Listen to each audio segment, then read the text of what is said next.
Good evening, my darling batlings. I hope everyone's had a fantastic evening. Hello there again, Iron. Glad to see you again after for its stream. Hello there, Miss Mandy Lynn. We've got greetings. Chuck is, we all know, so we're just running without him for the moment. If he gets here, he gets here. We're continuing Castlevania D&D tonight with the beginning of the end, shall we say? Hello, darling. Yeah. Yes, for this marks the last time you guys are going to be able to explore the open world before you actually visit and explore Castle Dracula.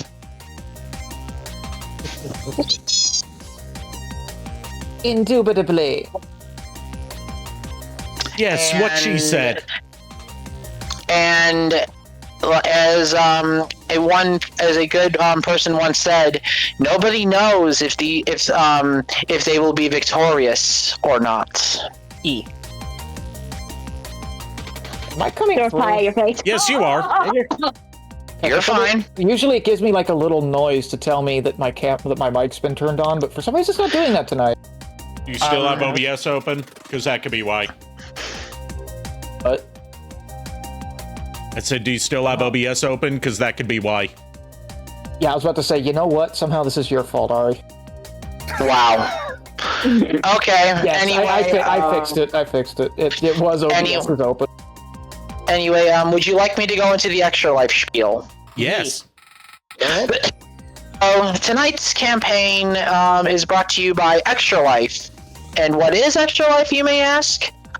It is a guild of gamers that decided to get together one day, decided to raise money for charity for children's hospitals all across the U.S. and Canada by playing video games and doing nerdy stuff like D&D and so on and so forth. The Mad Scientist Division is working with Extra Life to raise money for Laurie's Children's in Chicago, Illinois.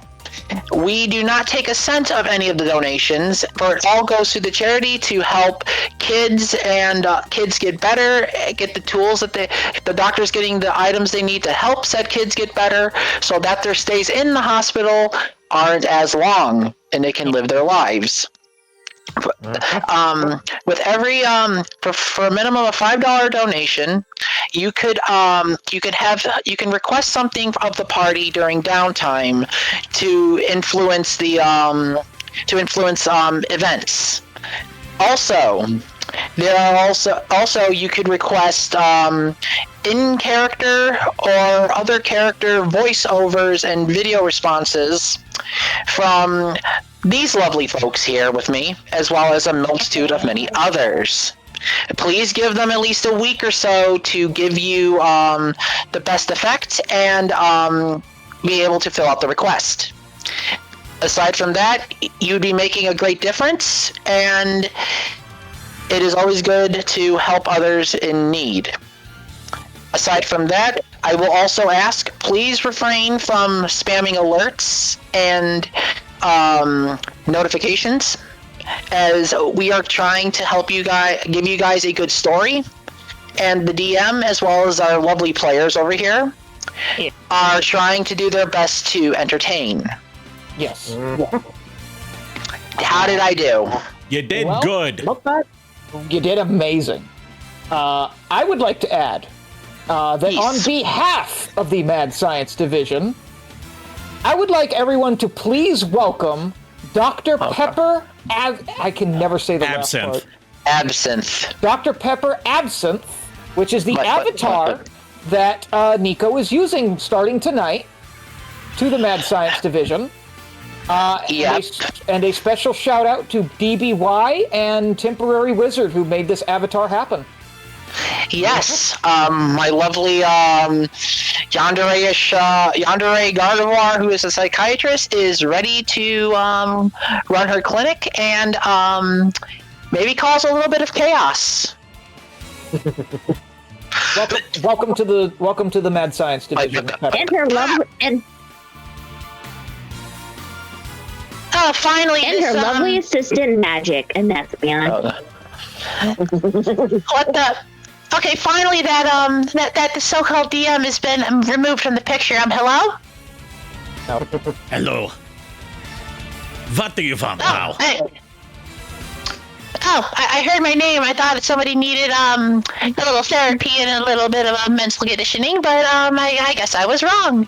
No, the rodent was just welcoming you to the Mad Science Division. Ignore him. I always do. I was going to say, you mean the one that's obsessed with Pringles cans? That's the one. I don't know how I feel about this. Oh God. Well, I will give it back to the human over here. After all, I have many things to do, many minds to pick at, and I guess enjoy this D&D. Oh, well, it's no wonder why these cringy voice actors are actually playing this game. Have fun. Auf Wiedersehen. Okay. Goodbye. Okay, that was interesting. Anyway, sorry about that. She's new. Oh, trust me, you get used to it. Yeah. Harley hacks my computer at least once a week. Once a week? Or like once every couple days. Oh God. Anyway, shall we started on our adventure? Shall we? Yes. Are you ready, Lulu? Yes, my sexy husband. My sexy husband. Oh boy. Get a room, you two. They both have a room. They have separate And rooms. also to be and also to forewarning, no, you cannot have my husband. Oh God. That's typically how husbands work. I know. It's just a warning. Oh God. Anyway. Don't let him find your body. That's a joke. Okay, so the reason why everybody is also excited, from last session, everybody has leveled up from level 5 to level 15. If you all would, we will start, if you want, we can start, from Ari going, left. If you, actually, What are we starting? Want to announce what class? What do you guys want to announce your classes or what you're playing from your level up, or do you want to surprise it? Well, Riku, technically, her level up happened, like, on page, but has not happened on camera yet. Because there's one last part of hers that's going to happen tonight. Okay, so then alright, well, we can, I'll worry about the announcements for the level ups then later. If the others want to announce theirs, I'm not going to stop them, I'm just saying. I'd rather have mine play out through, story. Yeah, then that's what we're going to do. Basically, the group has a bunch of lovely toys to play with. But let's just leave it at that. Yes. Also, Alice's as well. Shall I start with the prelude? Yes. Are you Maestro? What's up, Lulu? sorry, go ahead. Also, are you really serious, my love? Are you really serious? What? Why am I serious about what? You missed the punchline. Yeah, because it got mangled. Oh. Okay. Are you really serious? Get it? I get it. Okay, just I don't. start before I get it. Don't worry. It's best you don't worry about it. Fine. Anyway, ladies, mental gin, chats. Yep. Welcome to another installment of Castlevania D&D. Tonight we continue from where we left off, completing after we've completed Galavar's story arc. Everyone previously has went their separate ways, doing their own thing, bettering themselves as a couple weeks have passed. Before leaving the church for a bit, Atox told the others that there is something that he had to be done.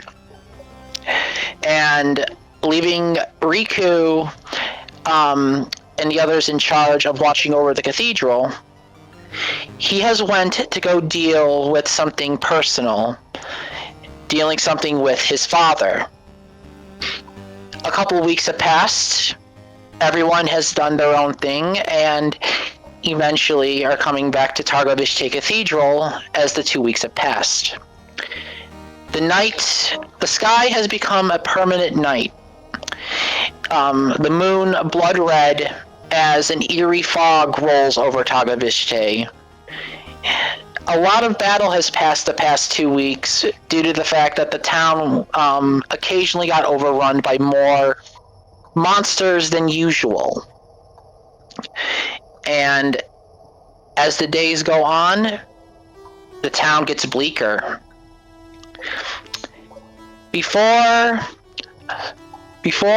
we get to the cathedral, we will open up our session tonight with a certain paladin confronting a group of individuals that he finally has tracked down after these 2 weeks.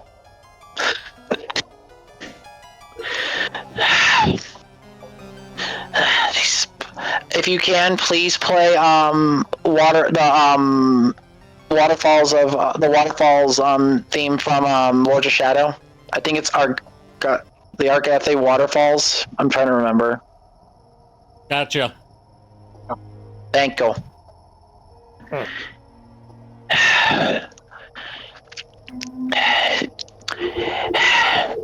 God,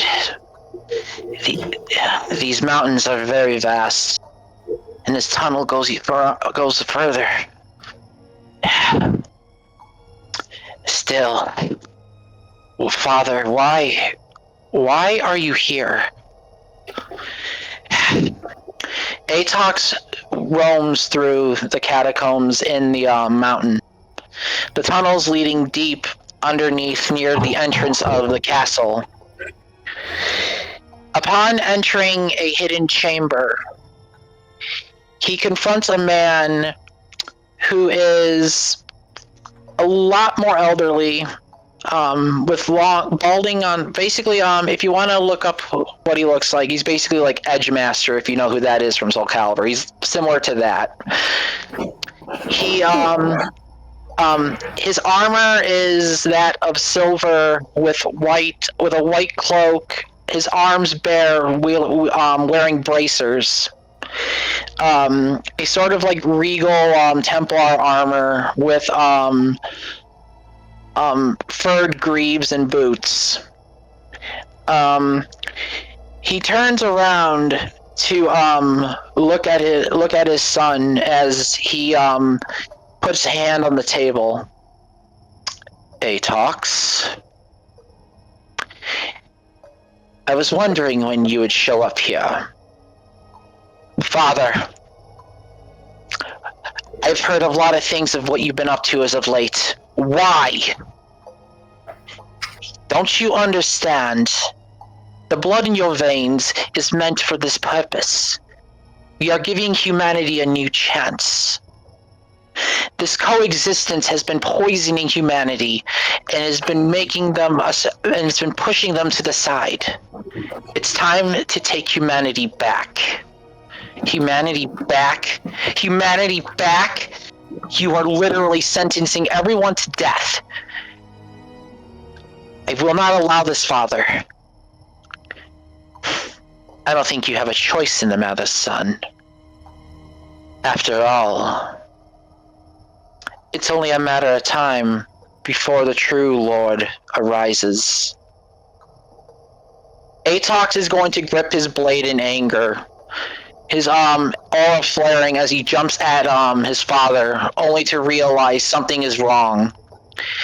He notices a bladed edge coming out from his wrist, slashing at him as the 4 keys fall out of his cloak. Walking over to pick them up, his father looks down at him as Atox looks up.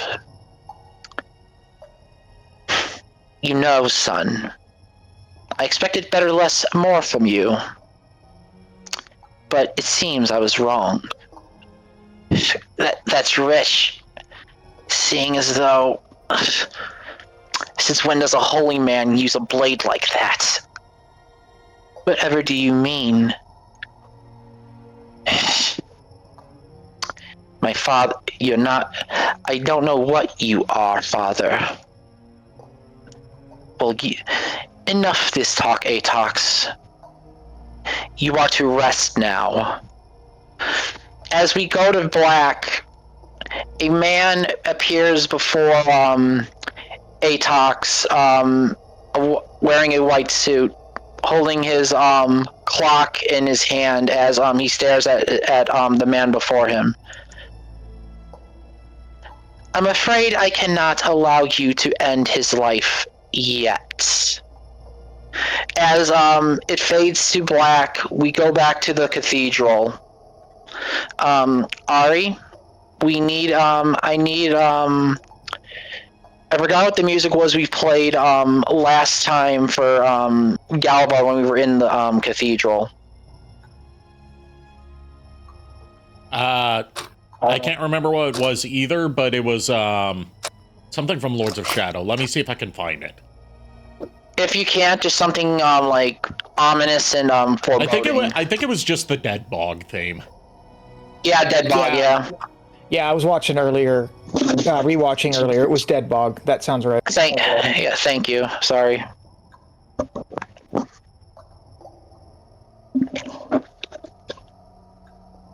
Okay. As we return to the cathedral, the streets are littered with the streets outside the cathedral are littered with a bunch of monsters, ranging from incubus to minotaur to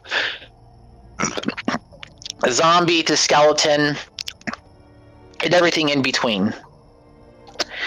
The cathedral has seen better days. The walls stained with blood, the door splintered, and a lot of dead bodies of knights litter the ground. Everyone, as this is going on, with the guards barely being able to keep up with everything, we go to the training ground where Galavar and Alice are sparring, improving their skills due to the fact that the enemies have been getting a lot more ruthless, a lot more deadly as of late.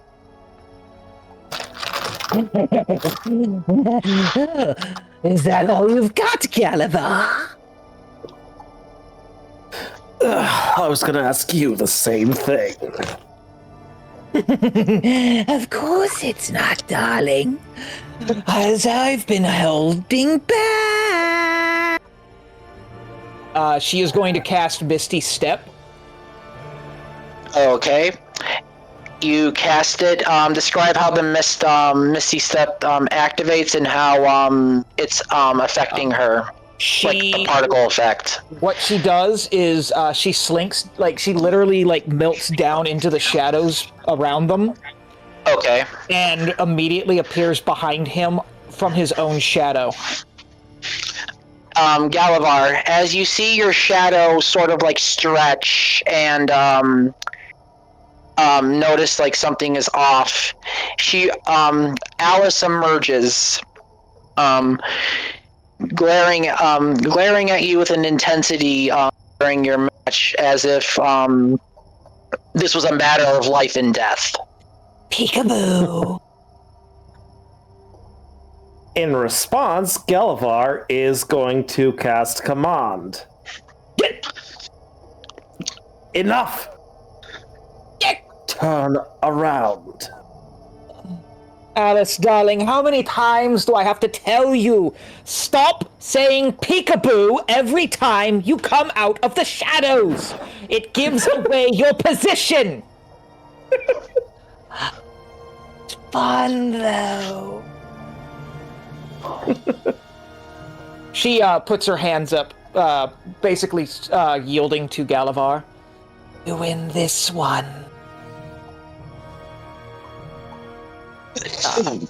With that, Riku is like lounging like in a chair near them, sipping her morning coffee and reading through the journal.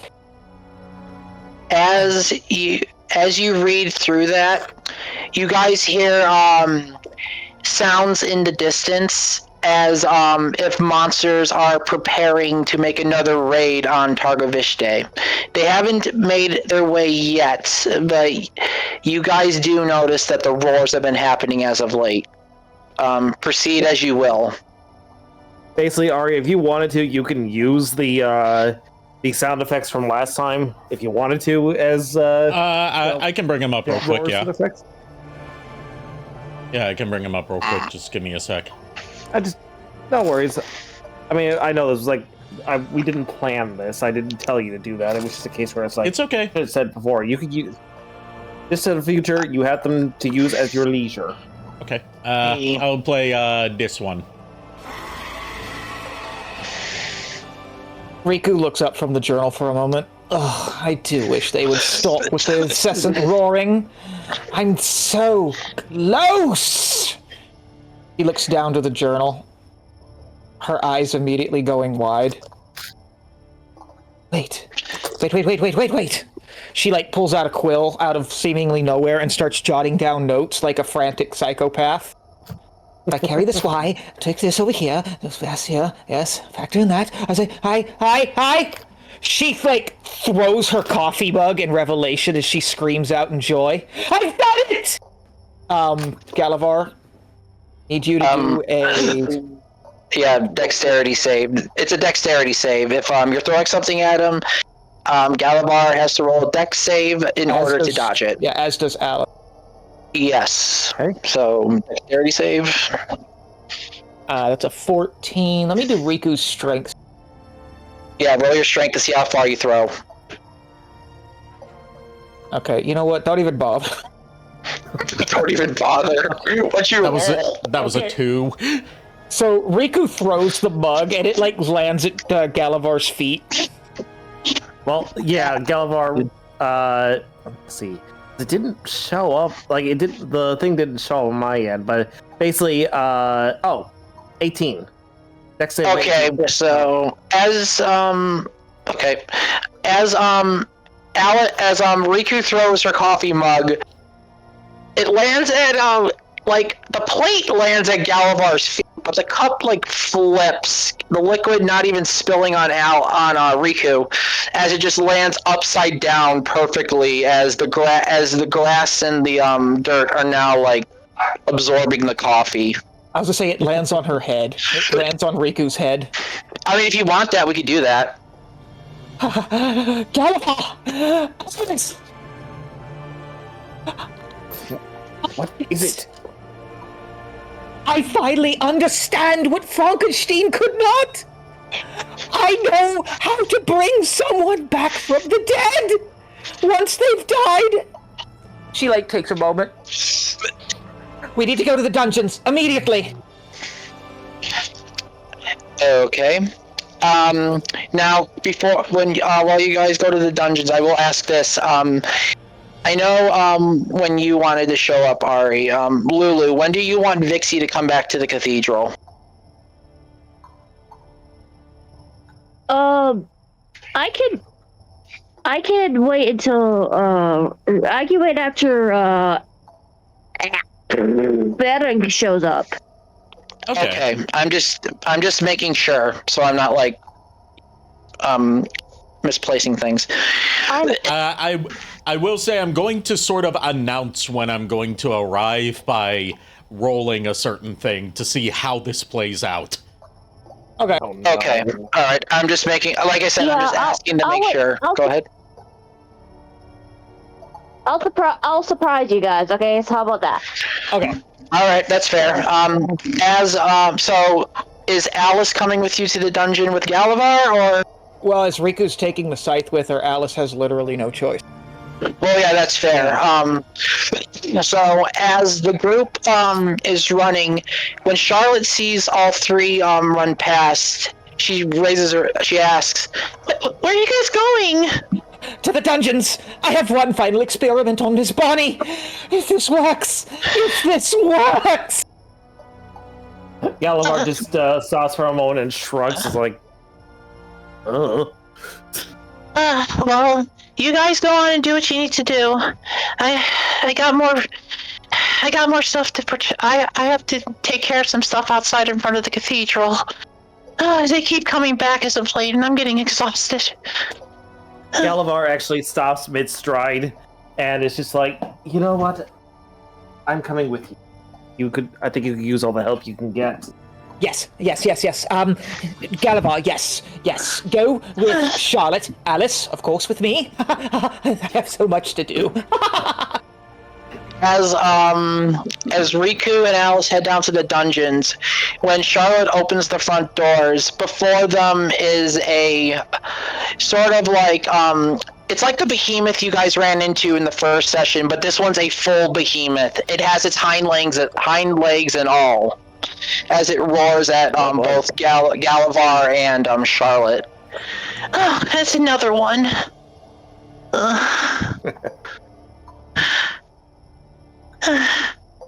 Let's Well, Yep. shall we get started? Yep. Galavar preps Salamandra, the Holy Avenger, for this fight. All right. As the doors close behind the both of them, we will go to the dungeon. Riku, you are down there. You are down in the dungeon with Alice. The candlelight is very dim, as Bonnie's cell is like a lot of things have been tipped over. The stone covered moss. The moss on the stone is like very apparent, as a spider crawls on the wall and into another crack of the stone. Creepy. I'll worry about that later. She, kneels down in front of the cell. Bonnie! Wakey, darling. Oh, for fuck's sakes, what do you want now? Well, darling. First of all, I want to thank you so much for your contributions to my experiments. You've been doing so well. Oh, screw off. Oh, well. What if I told you I have a proposition for you, darling? One that may, make your, accommodations here much more luxurious. What could you possibly have to offer? Well, darling, I have one final experiment. And, if it works, let's just say that your life sentence will be, null and void. You will basically be free. Now, there will, of course, be some restrictions. I can't have you obviously running off and causing trouble. No. You will be moved from this cell to a much more accommodating circumstances upstairs. I'm talking a much more nicer bed, much more nicer room, actual food that isn't may or may not be rotten. That sort of thing. She gets rotten food. I want rotten food. Shut the fuck up, Alice. This is important. What say you to that, darling? If I so happen to accept your offer, what exactly is this, a final experiment? Well, as I stated, darling, your life sentence, unfortunately, does have its, impasses. She grins at her. You see, the definition of life sentence means until your life is forfeit. No, thank you. Alice appears behind her from the shadows. Darling, you missed the part where apparently missed the part where I said you don't really have a choice in this. I assure you, darling, this will work, and your life sentence will be null and void. As you say this, Alice appears from the shadow. And what is Alice doing? She immediately whips her swords out and stabs Bonnie back through the back. Okay. As Alice draws her blades and impales Bonnie from behind, the blade goes upward into her spine and up through her her right breast as blood trickles down from her body.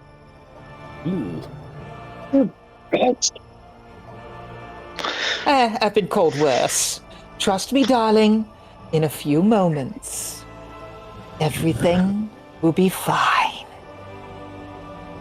As Riku states this, or was it Riku or Alice who stated that? It was Riku. Alright. As Riku states this, Alice removes the blade from her, causing blood to spurt out of the hole above her chest and from the lower part of her spine as she falls to the floor in one final choking gasp, laying dead in the cell with blood pooling around her. It's better work, darling.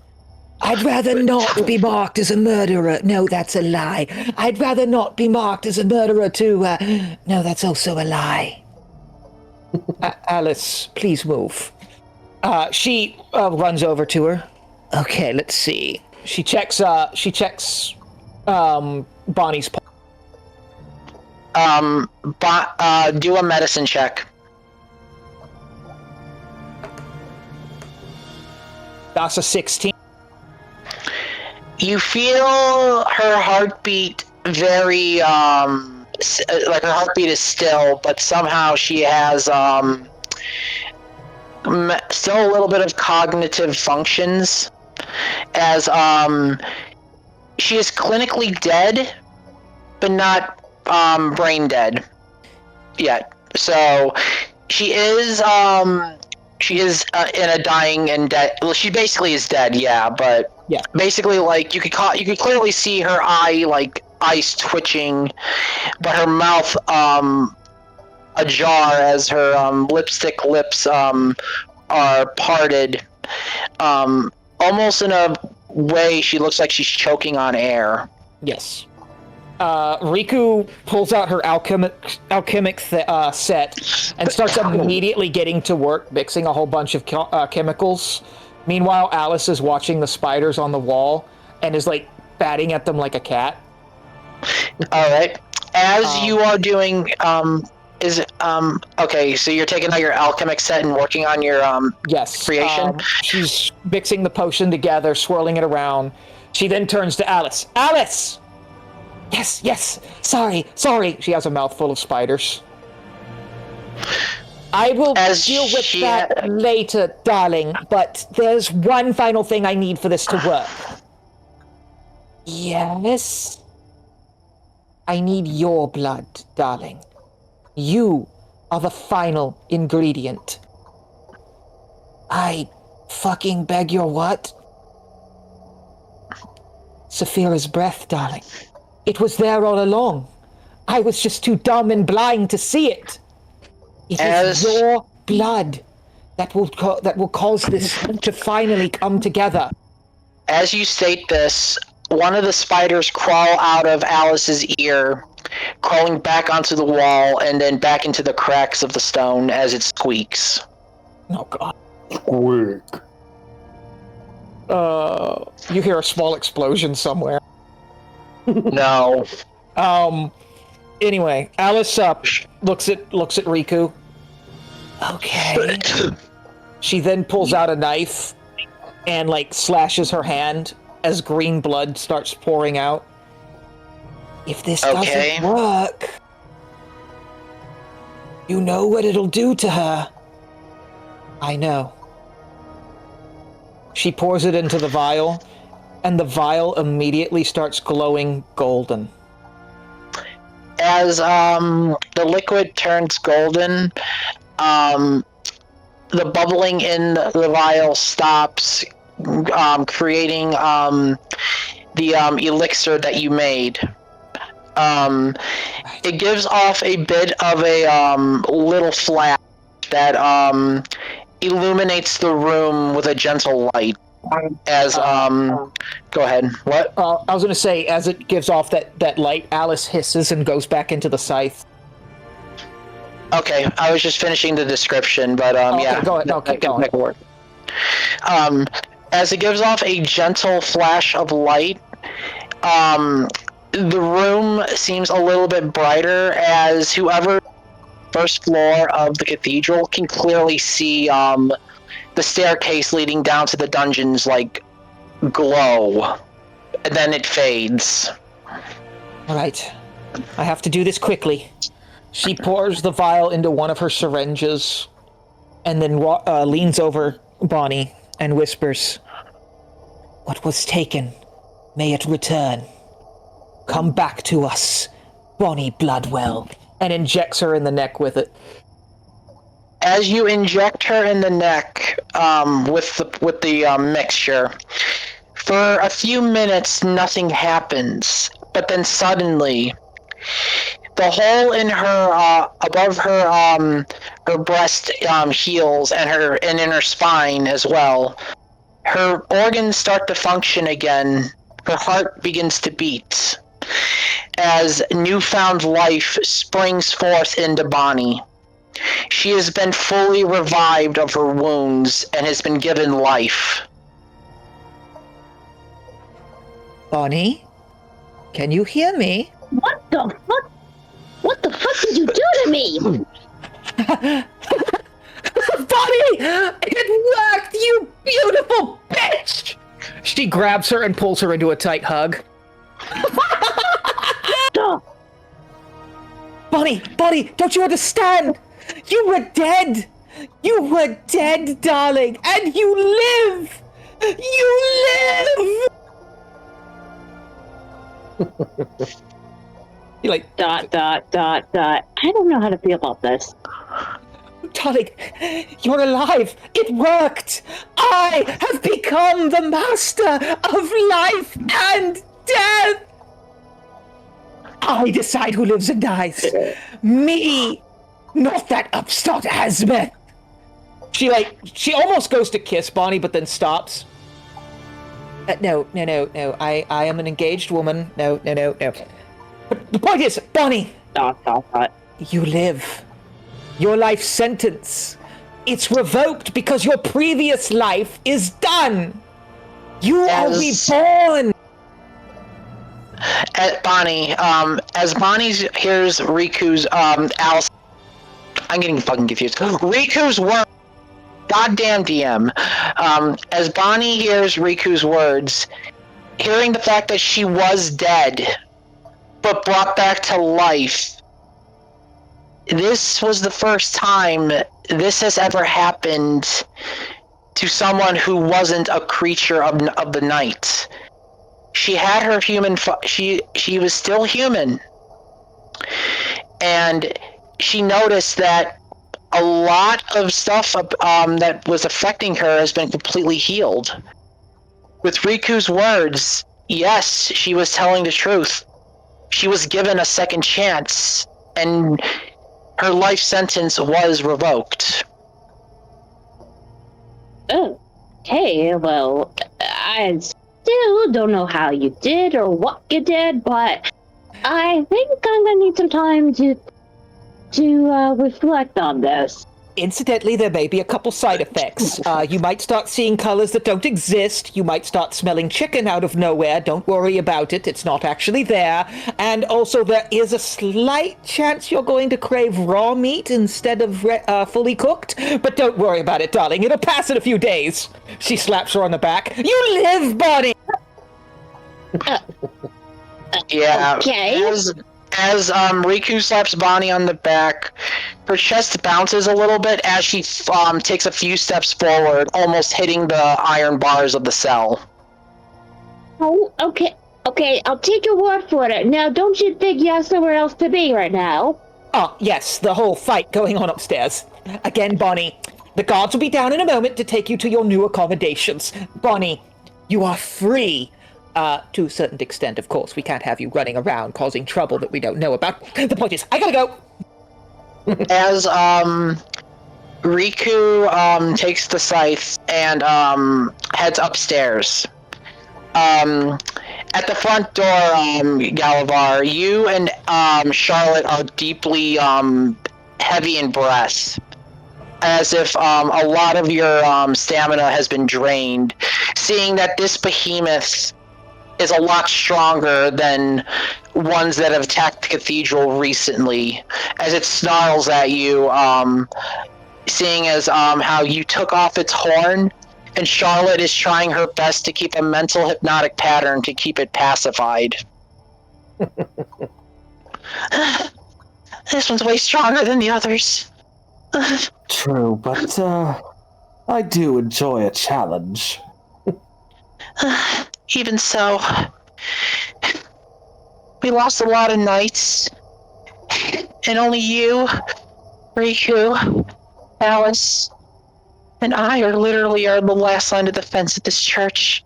Get ready for... Go ahead. Oh, okay. Galavar says, like, then we better make this count. If we end up dying together, at least we can go into the afterlife together. No one is dying tonight, darlings! As you say this, the behemoth looks at you and roars, almost blowing your hat off your head. Interesting, especially seeing as how I wasn't wearing a hat. Okay, I didn't know if you were wearing a hat. Okay. Honestly, that makes it funnier. Oh god. But yeah, you see the most damage that Charlotte and Galavar have done was take off this thing's horn and try to lock it down in a hypnotic pattern. She is going to look at them. I'm assuming they're hurt, right? They're not hurt, they're just very, very tired. Has ended most of her spells, and Galavar has looked like he's went through a dozen undead. Okay, I'm like looking through Riku's skills if you want to continue flavor texting. I was gonna say, Ari, didn't you say you had something you wanted to do? I was about to roll acrobatics. Okay, roll your acrobatics. See how this comes out. How does a 12 work? Depends on what you're trying to do with this acrobatics. Swing from the distance into the battlefield and stick a landing. Okay. It's okay if she face plants. Okay, God damn it. Go ahead. What were you gonna say? Real quick, as she, before that happens, yeah. Riku pulls out a vial and, like, hurls it, at Galavar and, Charlotte, casting Greater Restoration, which cures them of their exhaust and gives them their abilities back. Okay.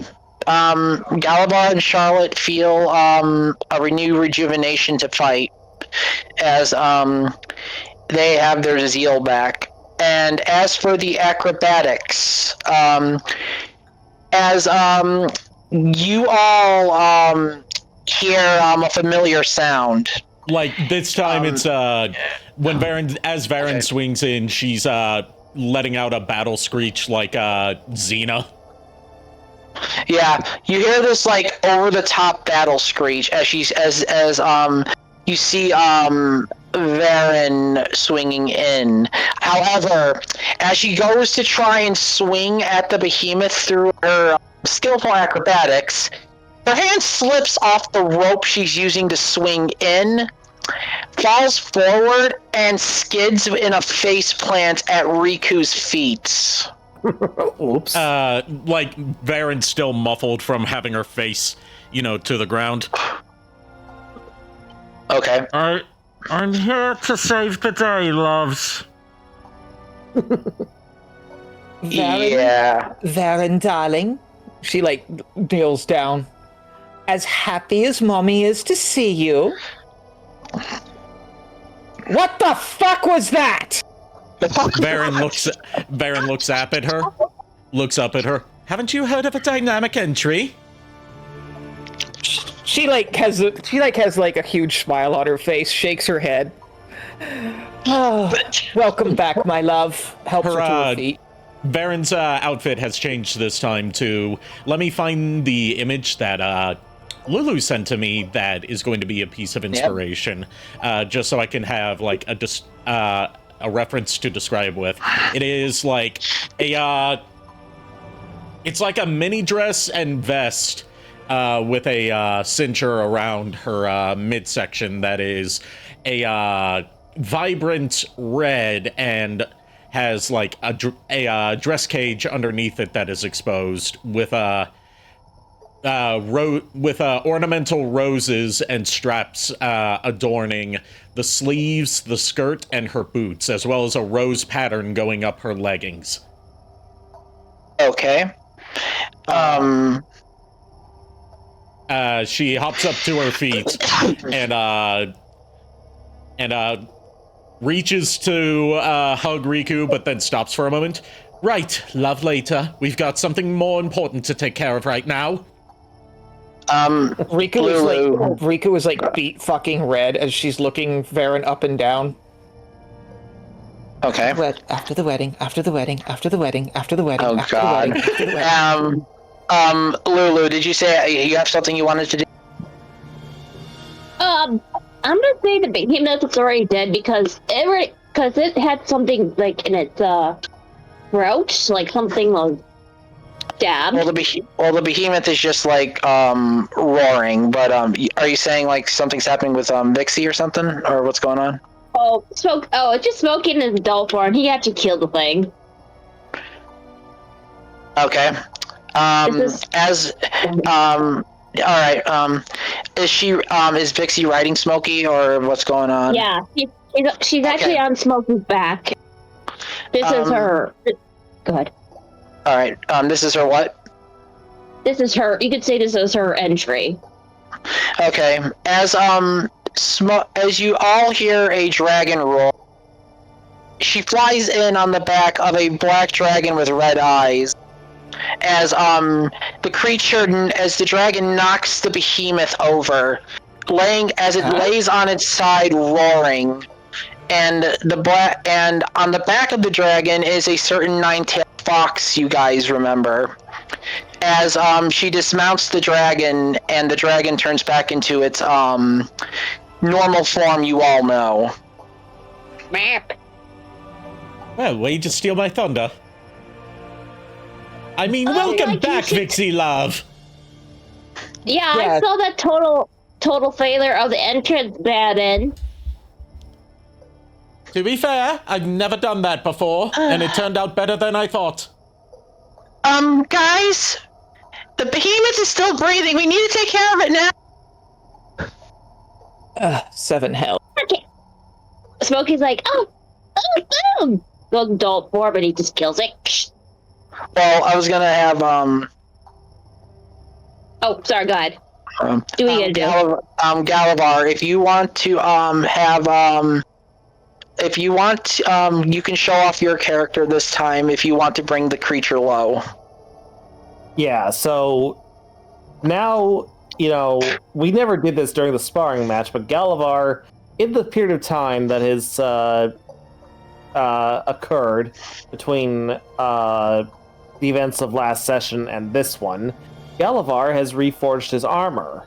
No longer is it with like gray, darkish gray with purple accents, but it is now gold, like a muted gold with red accents. He has officially embraced his new role as a Knight of Targoviste. All right, and how? Go ahead.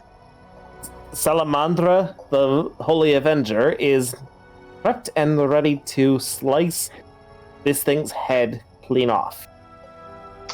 as you bring the blade down, the flame on the blade glowing a golden a golden hue.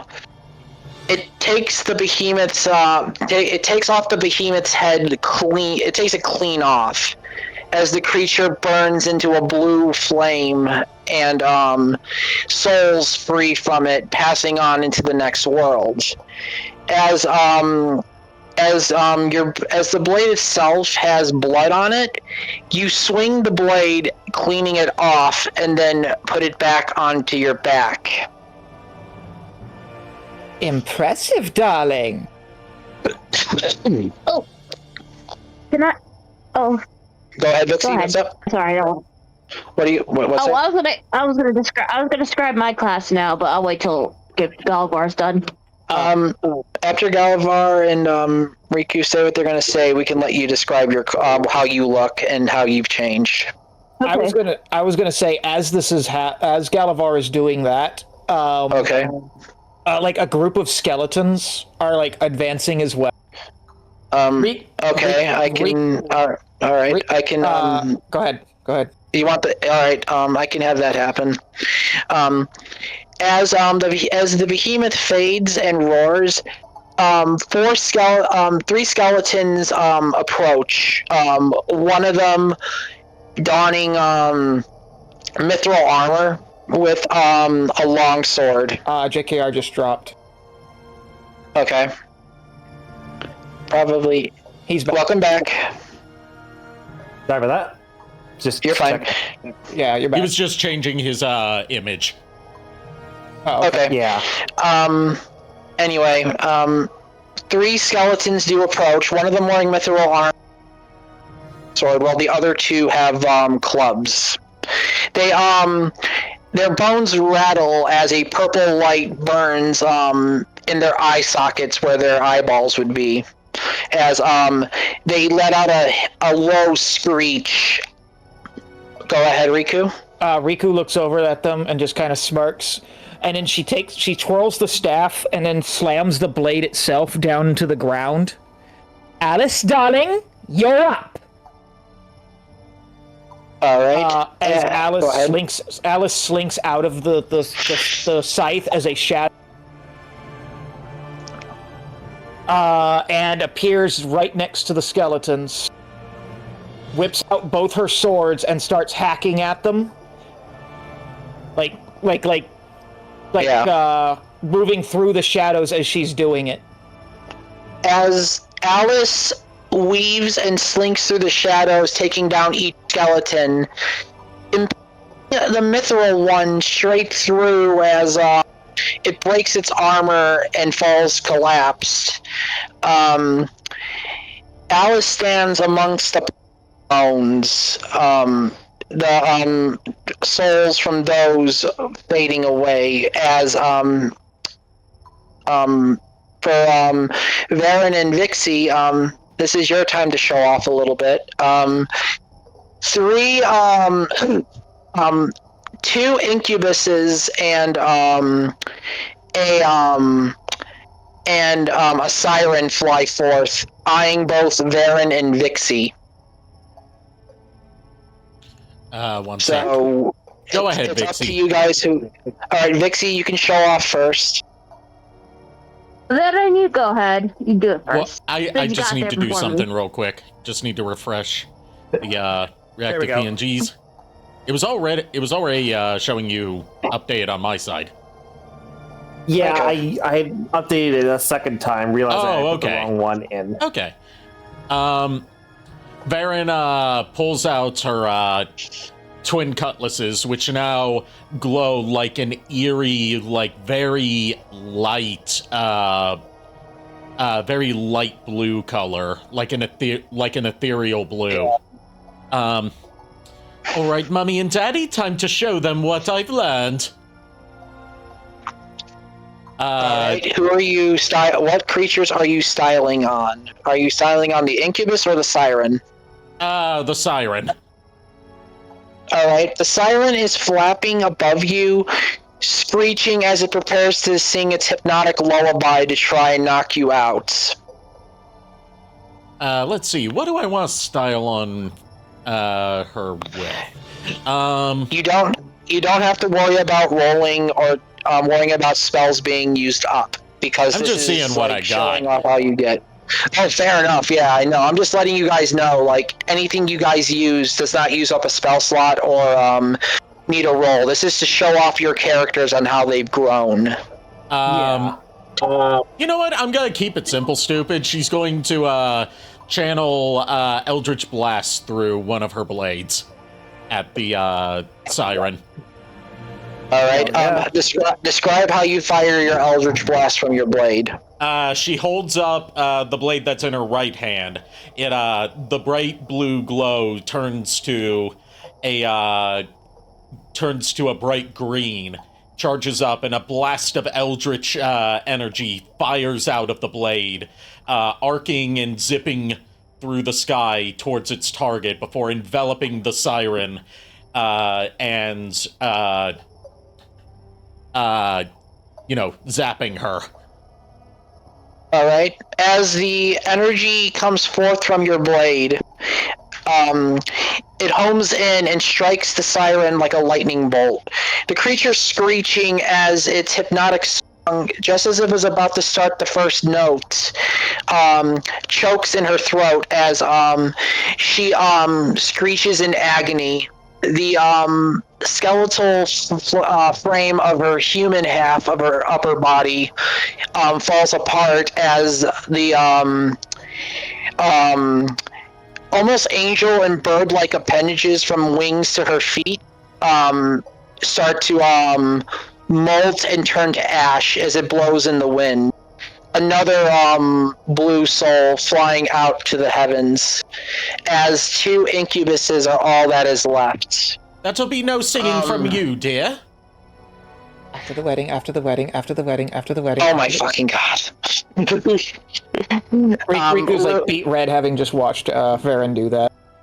Okay. Lulu, now it's your turn to style on the 2 incubuses that are left. Oh, she's gonna cast Fireball, which is gonna be huge. She's got a huge holy fireball. It's all blue and everything. Okay. And blue and white. And then she's gonna shoot it and just kill him there. Okay. As the group sees the giant blue and white fireball above them, coming down on the incubuses, a massive tornado of blue flame spirals upwards, making almost like a beacon of light as the incubuses scream in pain, their flesh burning off their even their skeletal remains turn to ash as the nine-tailed fox channels her latent energy into her attack, showing that she has also grown in magical prowess. As all the creatures silent for now, Targoviste no longer attacked. This reunion, although it was an odd one, the party is back together. Can I describe what I'm wearing? Yes. Go ahead and describe what you're wearing. Well, since I'm still a paladin, but I'm also what was it called here? A divine soul sorceress.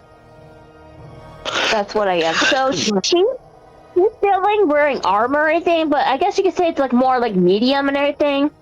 It's more angelic and everything armor, and she also has a feather cloak around her waist and everything.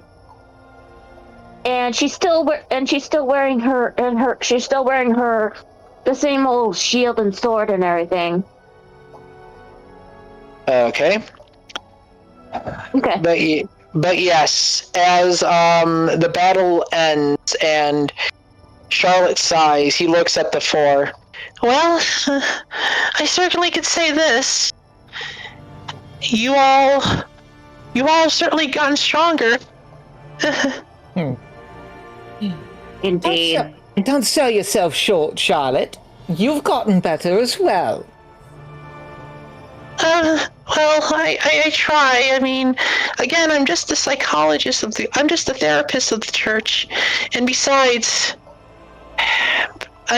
something's been plaguing my mind a little bit, but let's go back into the church for now. It seems that the creatures have died down for now, and I don't know when the next wave will happen. It's been going on. It's been going. What? Go ahead. No, go ahead. Go ahead, Riku. Did I interrupt Riku? No. But I was gonna say, before they go in, Riku kind of looks around for a moment. Not to be that person, but we do seem to be a party member short. Has anyone seen or heard from Jack? He hasn't returned recently. I was assuming something might have been busy that's taking up his time. I mean, him and Rosalie have been busy, and I'm going to be completely honest. It seems the past 2 weeks, a lot of creatures have been attacking this cathedral. It's just Targoviste is on its last limb. Well, I'm sure that it doesn't fall. And I as well. Also, Atox hasn't come back yet. With that, though, Mini Jack does come up and lets them know that BossBot has been delayed and will return when they get the chance. Okay. Alright. Also, Varen, Vixie, you both look really immaculate, I must say. Yeah. Why, thank you, Charlotte, love. You're so sweet, and I must agree, Vixie, you look wonderful. Oh, thank you, everything. And while Smokey's chewing a bow and looking up this graveyard, I think I know what I did now. What? You were digitized as hell with that. Oh, sorry. Can you hear me now? Yes. I can hear you now. So what was Smokey saying? Smokey's like, I think I can help this. What if this poor side of a graveyard? Why he's shooting his bone? Alice is also kneeling over a corpse and is chewing on one of the bones. Alice, God damn it, no. Smokey and Alice are enjoying their little lunchtime. Like kids in a lunchroom trying to trade Pringles for fruit snacks. What? You weren't going to eat it? No, I wasn't, because that's not right. Anyway, as I was saying, I can actually help you with reviving the soldiers here and everything, and clean up this place and everything. But it's gonna take all my powers. So this is probably the last what I can do to help. Otherwise, and I'll. Go ahead. Smokey, go ahead and do what you can.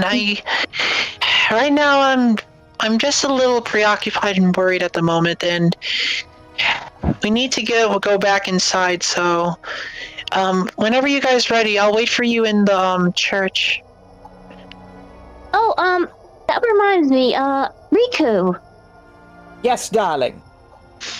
There's some stuff I need you to look at for me that I have yet to give you, but like the Leviathan Heart and the Hemorrhage and the Raven Frame to get them identified and see what they can be used of. Of course, darling. Hold on. She is no longer wearing her the bounty hunter's outfit. Ari, I posted it in the chat if you want to put up what Riku's new outfit looks like.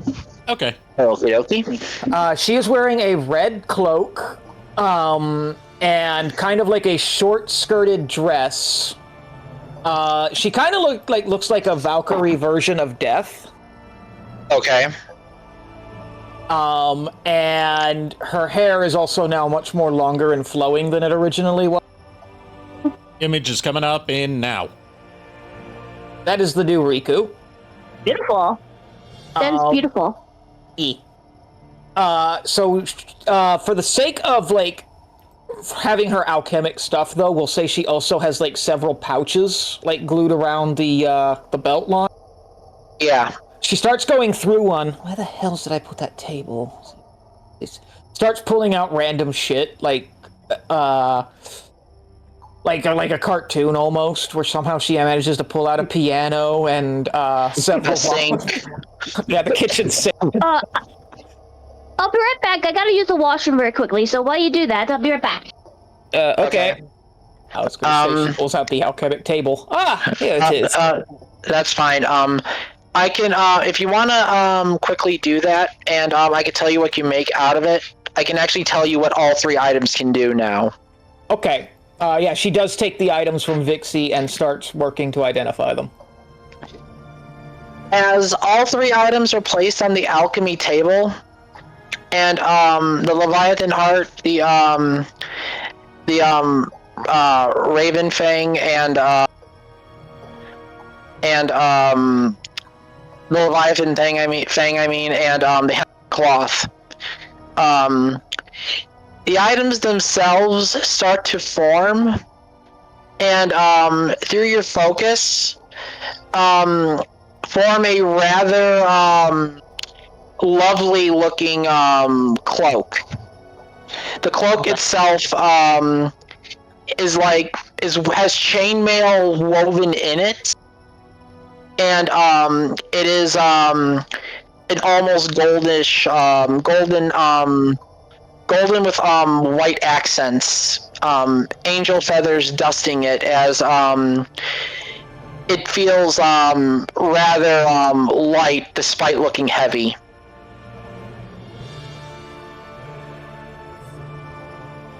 Impressive. Most impressive. Thank you, darling. What is it? It is a cloak of chainmail with goldish white accents that I thought Vixie would find quite fetching, of course. Made of angel feathers. It may look heavy, but you'll find it's quite light. Oh, she'll love that. Yes. As the cloak itself feels super light and very and it's like a vibrant white with golden accents and the angel feathers. The cloak itself seems to help with blocking a lot of non-magical attacks with like normal slashing, piercing, and bludgeoning damage. So You're gonna have to describe all of that for Lulu again. I know. I hear her coming back. What? Oh, I'm sorry. Give me a second. You're good. You okay? Sorry, I ran downstairs. Good. Okay. All right. Anyway, Okay, go ahead for Go ahead. I'll just what? we'll go ahead. What? go ahead, tell me what the items became. She presents you with a cloak of chainmail that has goldish white accents made of angel feathers. It looks heavy, but is actually light as a feather. This is for you, darling. Yep. So. Oh, thank you. So the cloak in question is called a Seraphim's dressing. What it does is when equipped, you are resistant to slashing, piercing, and bludgeoning damage that is of a non-magical variety.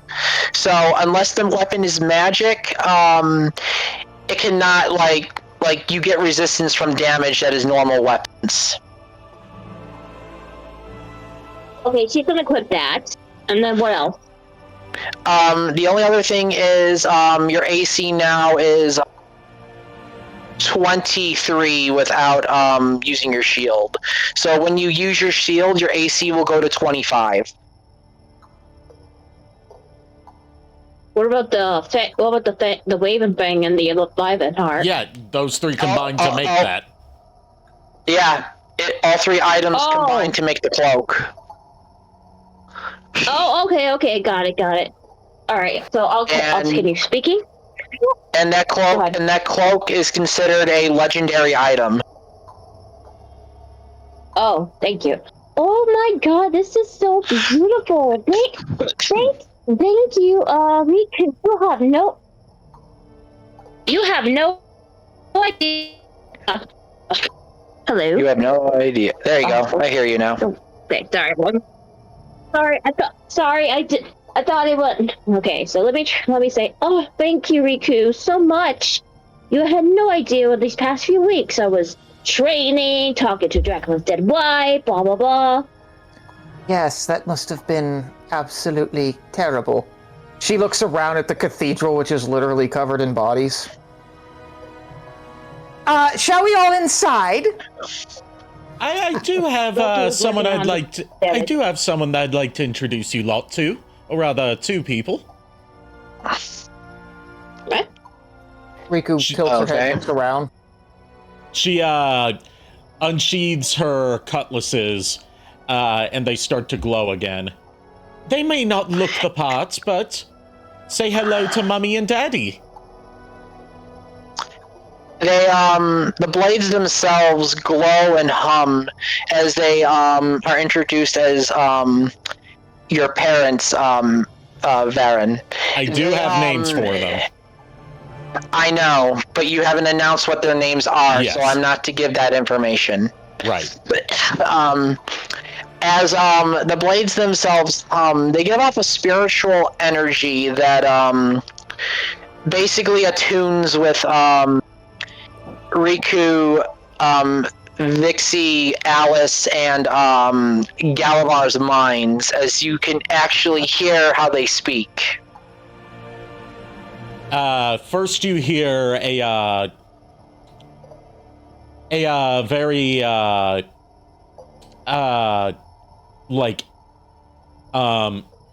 youthful but still calming, motherly sounding voice.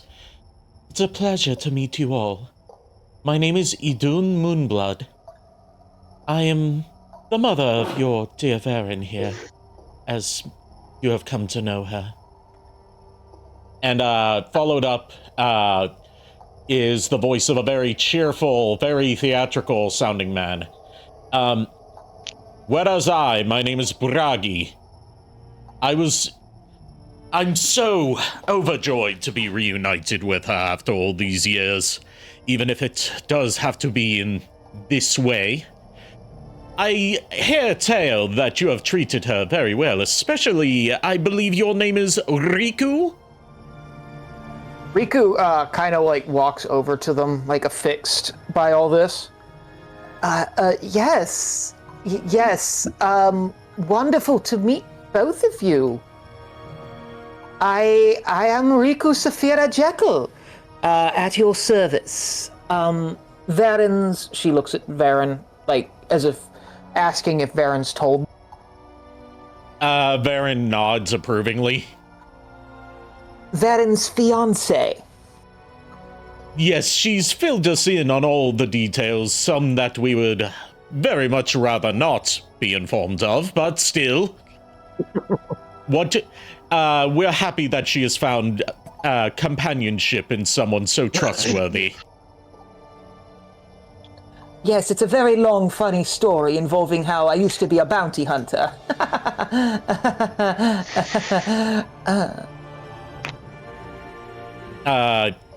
Varen sheathes her swords. Yes, during my travels back to my ruined homeland, I communed with the spirits there, found Mummy and Daddy. One thing led to another, and now they live in my blades, and power lend me their spiritual power to perform all sorts of things I couldn't do before. It's quite forbidden among my people, but desperate times call for desperate measures. Quite. As Riku says this, you hear a more visceral growl in the distance. Let me bring up the sound. Yep. Are they? Go ahead, Riku. What? Well, I was gonna say, are the rest of them not going to describe what's happened? They are. I'm just letting you know effects that are going on in the world. Oh, okay. Sorry. Yeah, besides, because, but you can describe all that has happened, but right now you guys are outside the cathedral, so that is why the roars are happening. Oh, I get you. Riku looks up at them. Oh, up you. at the sky. Oh, gods, they're coming back. So, God for this. I spent all this training and everything, talking to Dracula's wife and all that bloody fucking stuff. Oh. Riku turns to Vixie. Talking to Dracula's you know what? Tell us inside, darling, where it's safe and secure. And the wards are, God willing, still holding. Okay. He gestures everyone inside. Varen, Varen grabs Riku's hand and, pulls her inside. Galavar, what about you? He grabs Charlotte and basically just lifts her up off her feet and, threshold carries her over, over the door's threshold and all that. She's going to giggle and look at you. My hero. I think you deserved a good rest. Smokey actually just got done, reviving everybody, making the church looks like as good as new and everything. What if I did what I could? Now, can you do me a favor and carry me? Just flops on the ground. Blah. Oh God. A man as you guys walk in, footsteps can be seen as a man in a white suit looks down at the dragon and he just sighs. I carried one man back. I might as well carry this one too. He's going to pick up Smokey and look at the cathedral. All right. You may now continue about all that has happened in the cathedral, speaking amongst your characters. Make it brief. About descriptions about what you guys have done before the story continues. I am not going. Real quick, Go ahead. As she's being pulled into the cathedral by Varen, Riku turns to Alice. Alice, you and the guards guard the doors. Nothing gets in. Roger that. Oh gosh. All right. The guards are going to listen to Alice now as they guard the door. All right. Riku leads them over to a table that's covered in papers and dust, and starts knocking papers off. You'll excuse the mess, darlings. I've been studying like a fucking mad woman for the last 2 weeks. Okay. I see. Yep. So, Vixie, do you want Vixie to continue what she was talking about outside? What do you want to do? I do, but if everyone else wants to go before me, No. I think Vixie could go first. Yeah. I'd be up for that. Okay, so Vixie, outside, to recap, you were saying you were training, you were doing some stuff, and you mentioned speaking to Dracula's wife. Oh, ha ha ha. I forgot. I probably should have not said something like that. Me, my big mouth. Yes, had a wife. Yes. Alright, let me explain. Yes, Dracula indeed had a wife, a beloved. Her name was Isabella. From what I've read in the stories and everything, she passed away due to an illness, and that's how the Count went on his rampage for these decades and everything like that. And when I was in my homeland training, I've been able. Her spirit came to me weakly though, but she appeared in front of me. She talked to me about her concerns and worries, and she wants this all to end. She's been on these lands for decades, waiting. Her spirit has not moved on. She's actually been waiting for her beloved to come and to pass on with her. She's been tied to these lands for God knows how long, ever since then. If Galavar, Baron, or Riku, if you guys want to roll a history check on this, you may, if you want to get a little more information to see if you know about anything about Dracula's wife. 13. I'm on the wrong motherfucking page. God damn it. 13. That's. Hang on, I'm You're consolidating doing some the money. math. I'm doing the math. Give me a moment. Take your time. I already got 13. Math 13. in my tabletop RPG? 11, Fucking hell. 16. Okay. Varen and Riku, you remember back during the clock tower when you fought the werewolf, one of the robed figures mentioned a brief story about a woman belonging being to be wed to a man named Kronkfist. Matthias Kronkfist. Just saying because you cut out. Kronquist. Sorry, Matthias Kronquist. He remembered him being an ingenious tactician that was befriended by that was the best friend of a one Belmont. However, as far as you know, all you know is that she died and he became Dracula out of revenge. Galavar, you, however, studied a little bit more outside of your art of battle, and you came across a few papers that Vixie and Atox left behind, stating that Elizabetha died died when Matthias and Leon returned from a crusade. And more importantly, there was information in there about another vampire that once existed.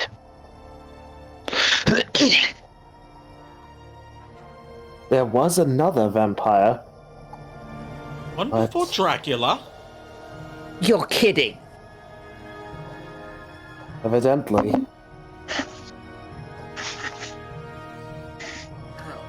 Are we going to have to deal with two of them?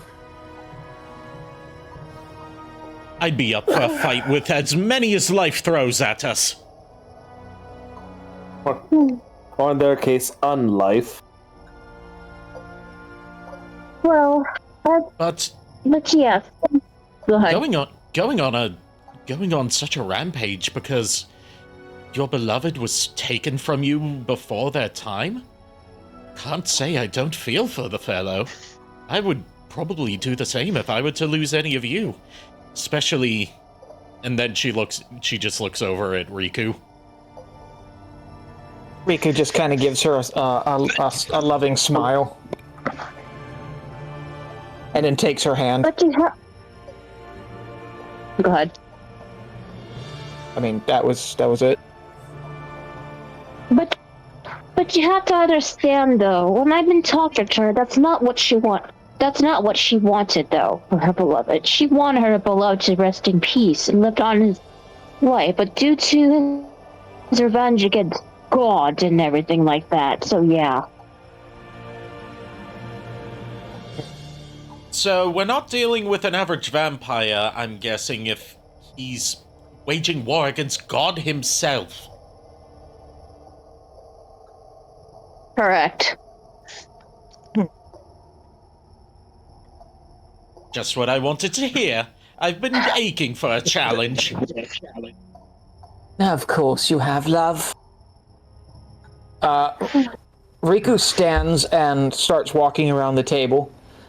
Meanwhile, while the two of you are off having adventures and all of that amazing things, me and Galavar have been staying behind here to protect Targoviste.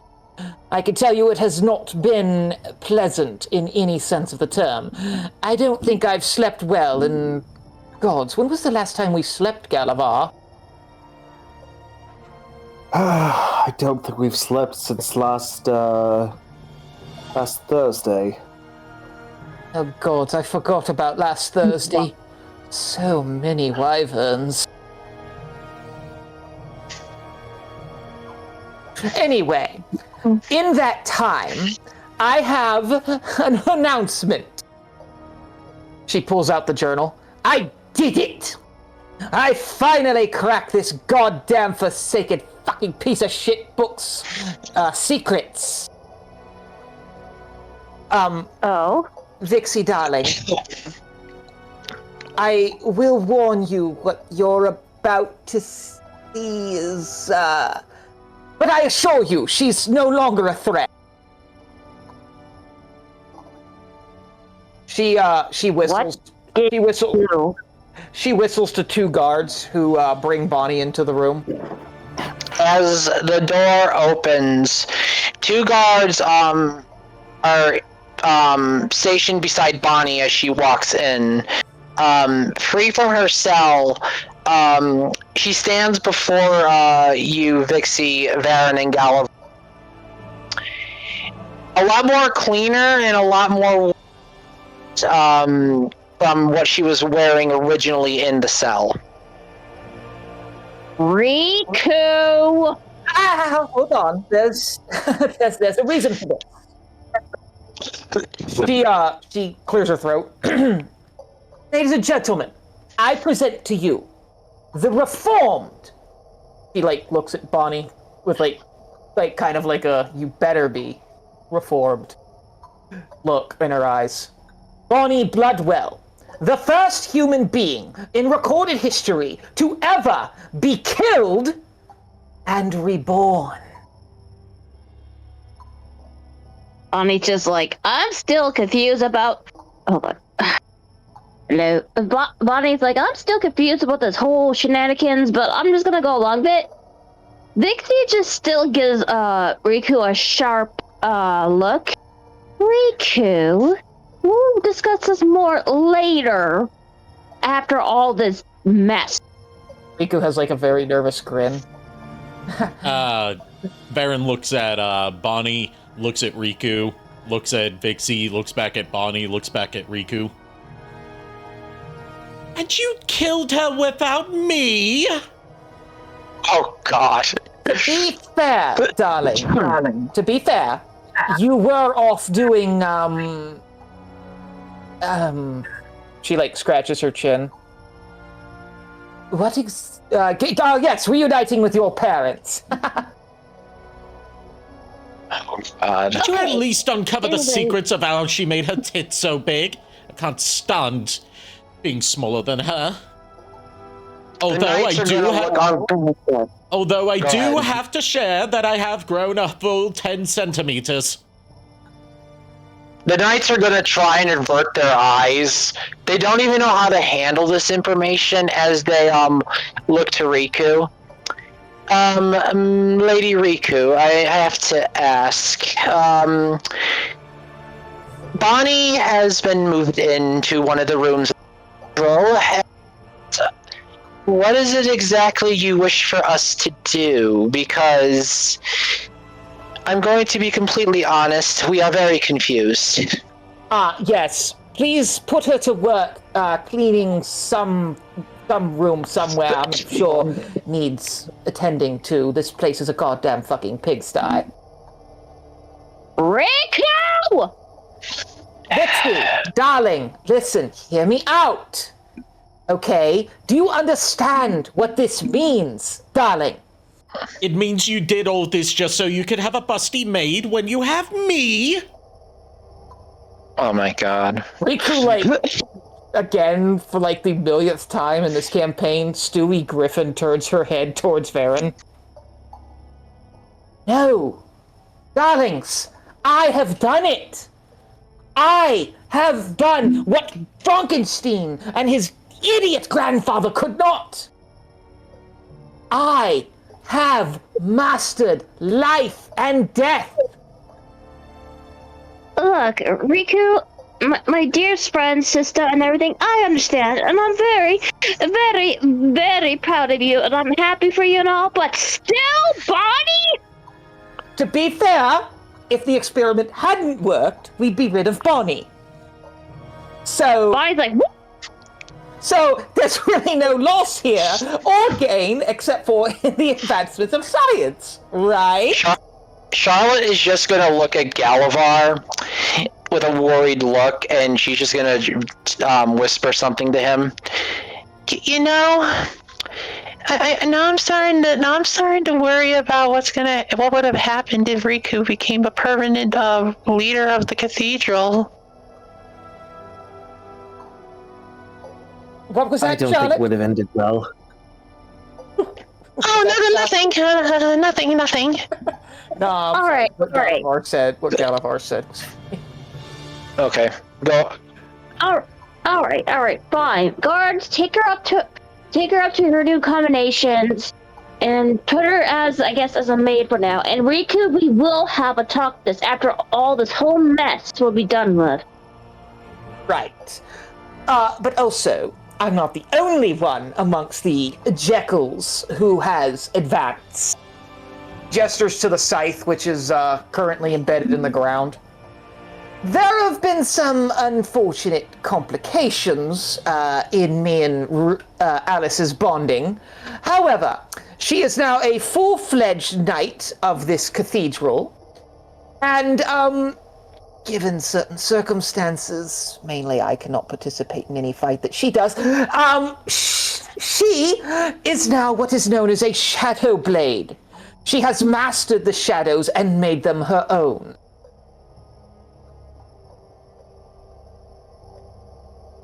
I see. She's become a knight of the cathedral. Oh my I god, know, I'm so happy for her. Oh, I was going to say I'm as surprised as you are, but yes! Happy, that's the term to use. As you state this, the sound of rain starts to lightly patter outside as the stone starts to dampen. Real quick, go ahead. Lord Megatron, aka JKR, said they need to charge their headphones, but they are still here listening. Okay, I'm just making sure. I was going to say... I'm just gonna say I only mute myself when I'm not talking, just that way no echoes get caught over the mic. Yeah.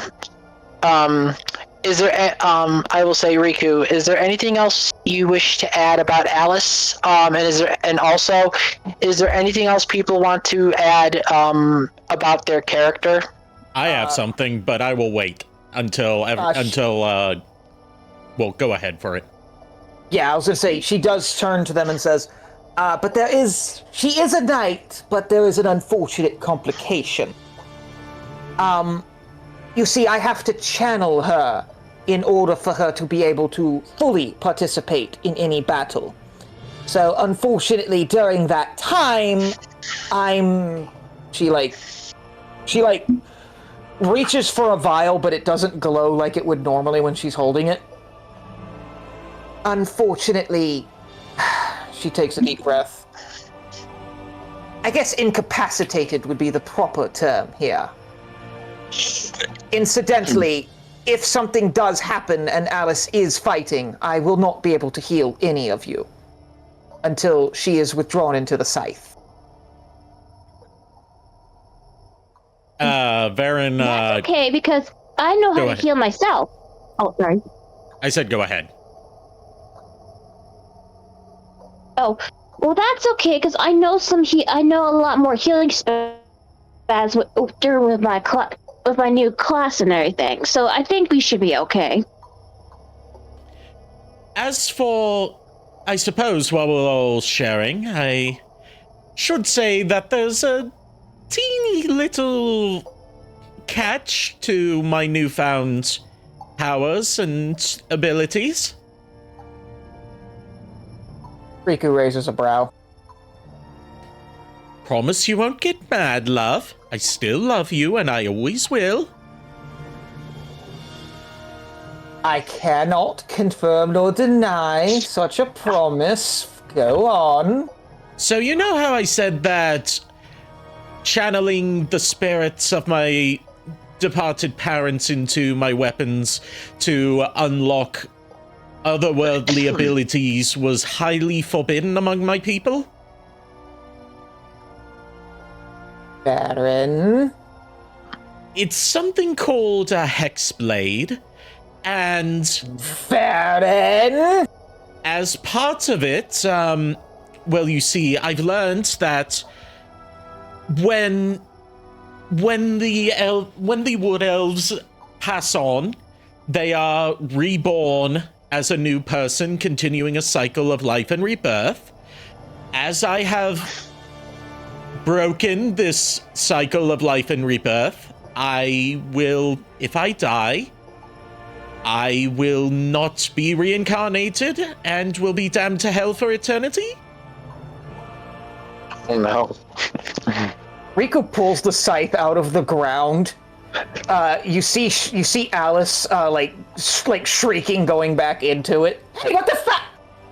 As Riku points the scythe at Varen. You fucking what? I told you, desperate times call for desperate measures. What happened what happened to eternity together, darling? Either way, I would have outlived you. Riku takes a moment to think about that. The hamster is running with the wheel, but the hamster died and the wheel is spinning. I am a full-blooded elf. You only have partial elfin lineage. I would outlive you naturally either way. Riku does take a moment and then thinks. Well, there is something of a catch to that of what I have done and have achieved as well. You see, my literal goal was to become the master of life and death. She scratches her cheek, kind of cautiously. Needless to say, if something were to happen to Esmeth, someone would need to take over his work. So I'm not the only one that's fucked around with things they shouldn't have then. The point is, darlings, we have all advanced. Galavar, care to share yours? Charlotte is going to look at Galavar and nod if he wants to. Sorry, she slams the scythe back into the ground, and Alice begrudgingly goes back outside. I was in the middle of a fight, you dumb, stupid bitch. Anyway, Yes. Go ahead, Yes. Galavar. As you can see, I've decided to reforge my armor. I am officially a Knight of Targoviste Cathedral. I've got the power of God on my side. So you're the least am fucked now- of us. In a way, yes, but I am also... Let's just say that after this is all said and done, I will be the one the church sends out when they can't afford to send anyone else. I will do their dirty work. I like the sound of that. Indeed. You don't strike me as a man of the cloth. That fits you better. Yes, but it was the only way to gain immunity from the church, was to become part of the church.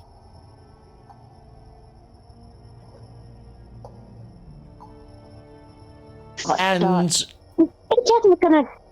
Go ahead, sorry. And I suppose that means you'll be staying here after all is said and done. Pretty much. Let's just say that I've also found another reason to stay. And he turns to look at Charlotte. Charlotte is going to push up her glasses as she blushes, looking at him. Yes, you see, we talked about this, and afterwards we plan on becoming an official bride and groom. Oh my, congratulations! As everyone has stated, has everyone else finished their statements? I've got one last thing. I've got one last thing to throw in that's minor. Okay, Me too. What? Okay, all right, Vixie, you're go ahead, Ver. Go ahead. Vixie can go I'm getting first. confused here. Vixie's like, Atox is gonna kill you, Riku, and Varen for all this shit. See, that's the funny thing. You're probably going to be mad at Atox as well. What did he do? Let's just say he may or may not have been the one that gave me permission to experiment on a certain maid of the cathedral. She pulls out a document. She pulls out a document and hands it to Vixie, which has Atox's signature on it. You must have really been desperate then. The document does read, by authority of the Knight Commander of Targoviste, Atox hereby designates Riku Knight Commander until Atox has returned, be it temporary or indefinitely, and there is a signature.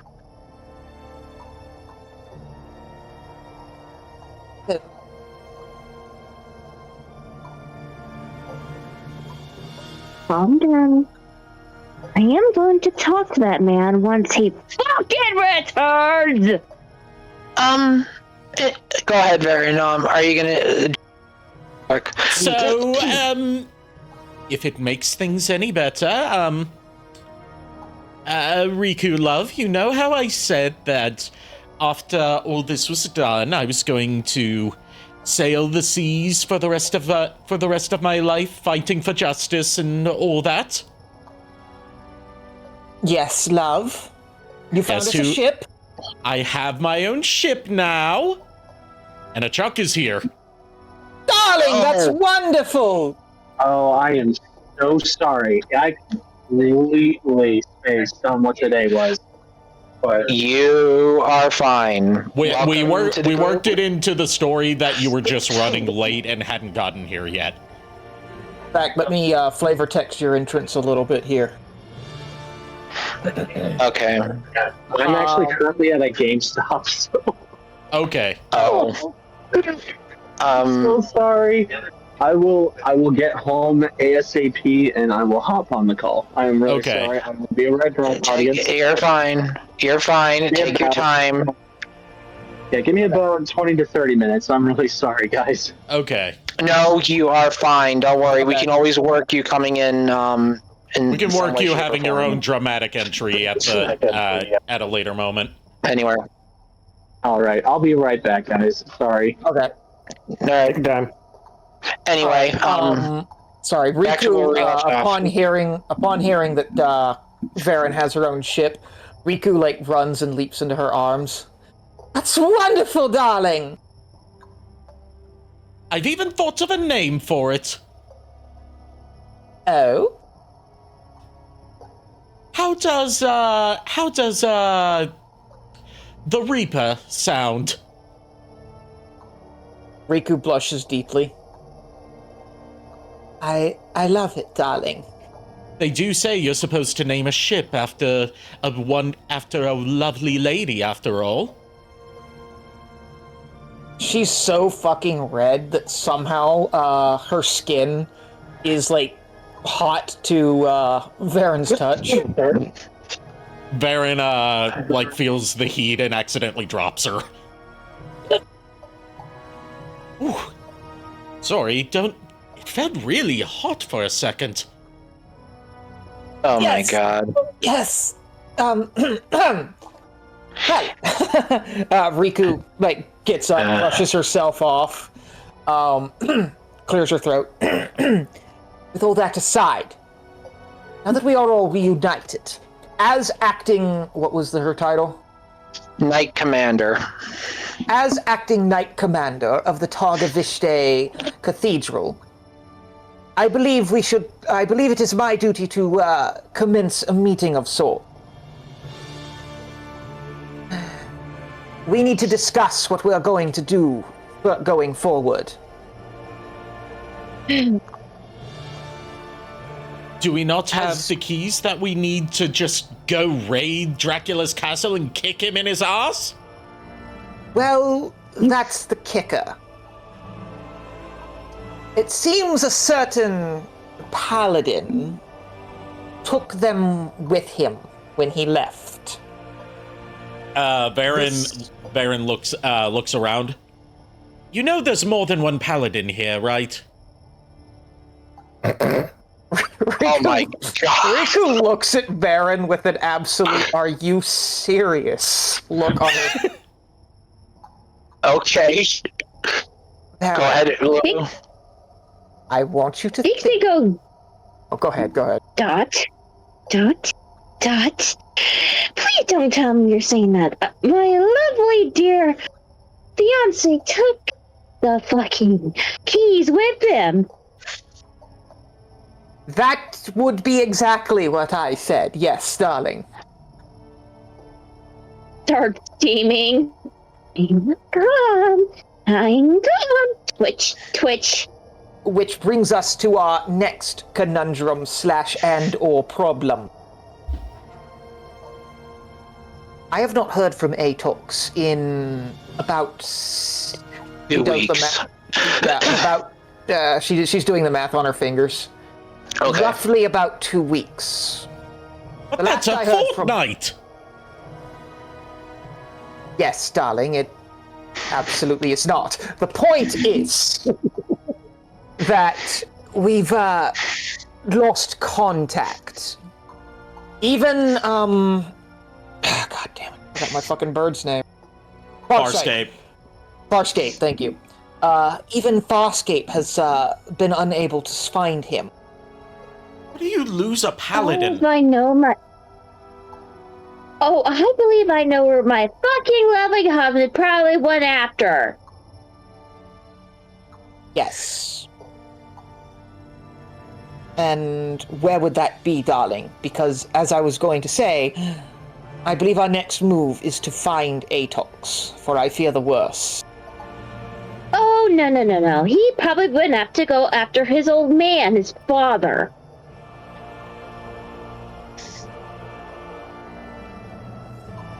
Yes. As Vixie mentions this, you hear a bunch of guards at the front door look pale as they try to talk to a man outside of the Atox's office. No, you can't come in here. Wait, what? Stay where you are. I tried everything. Oh, I tried everything, Riku. He insisted. Please forgive me. oh gods, what happened? Some man in a white cloak, darlings. He got quite past us. It's as if he was standing in front of me, and then the next thing I know he wasn't, and now he is, but he's in another room. Alice, darling, stop. You're not. No. Oh, I oh, believe you have a him. guess. What? Well, Vixie's gonna go run to Atox's office. Riku kind of casually saunters over to the office.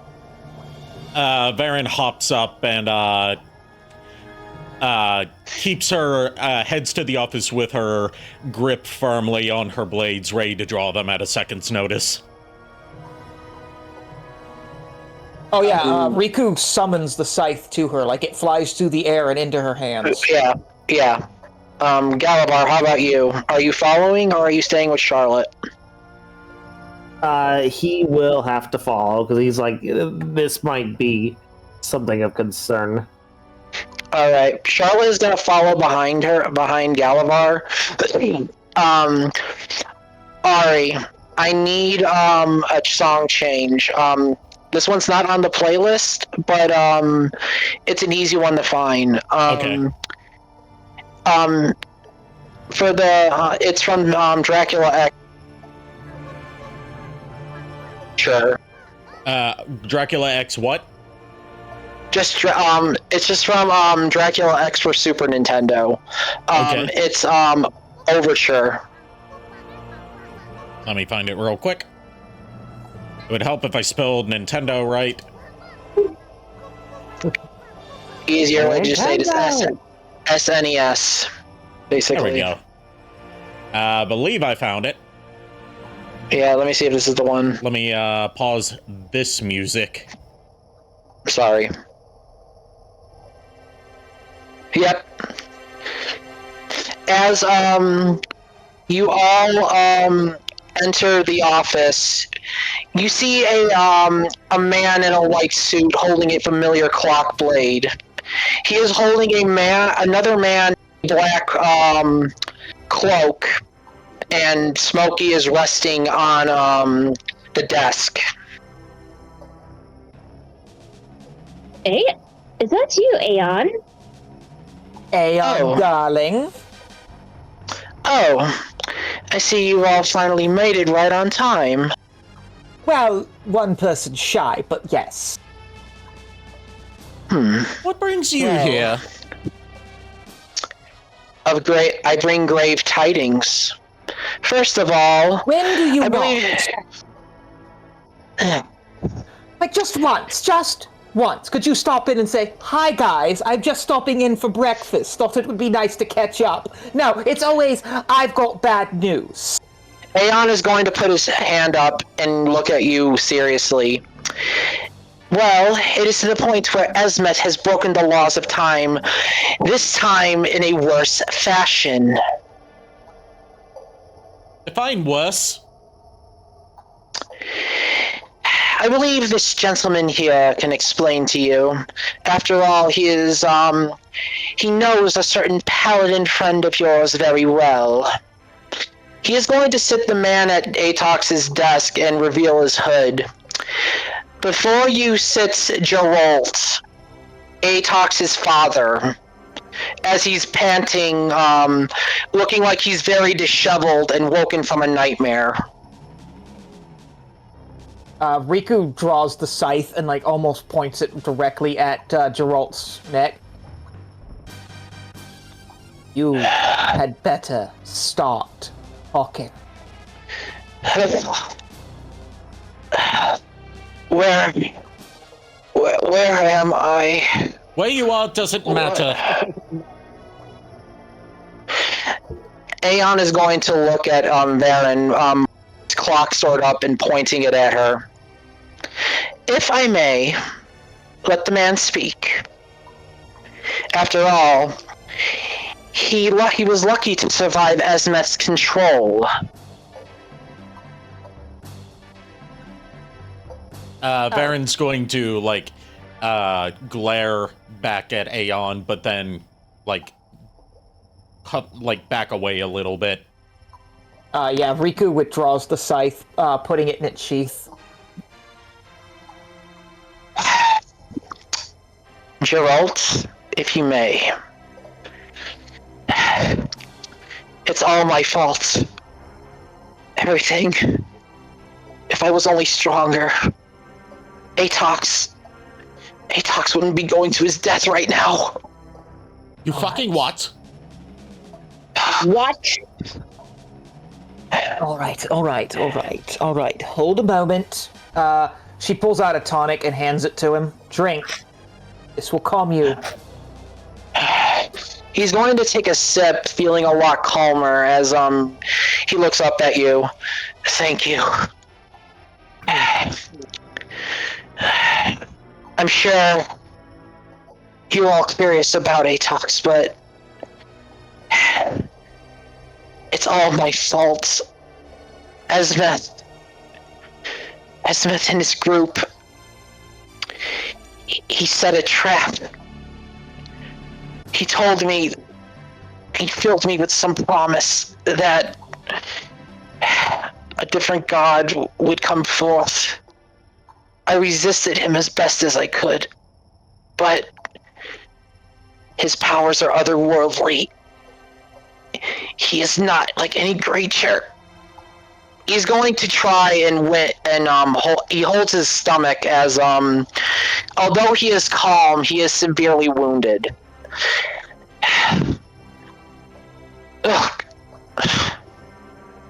Dixie go goes towards him and just heals his wound. Thank you, Vexy. And she just slaps his face. You better explain more, or before I let a certain somebody in here. I don't blame her for being upset. Everything is my fault. Aeon is gonna speak up. If I may, I believe a certain someone in this room can easily project what happened. Can you guess who it is? They all look amongst each other.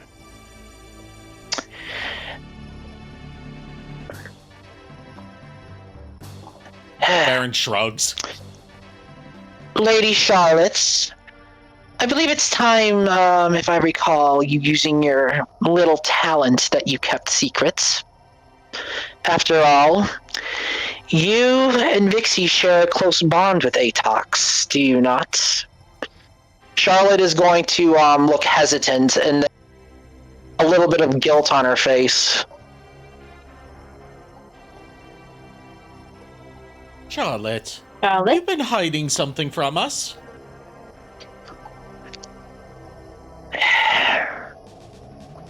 If I have to, I will. Guys, I need you all to trust me on this, if it's okay. Fine. No reason not to. You've always had my trust.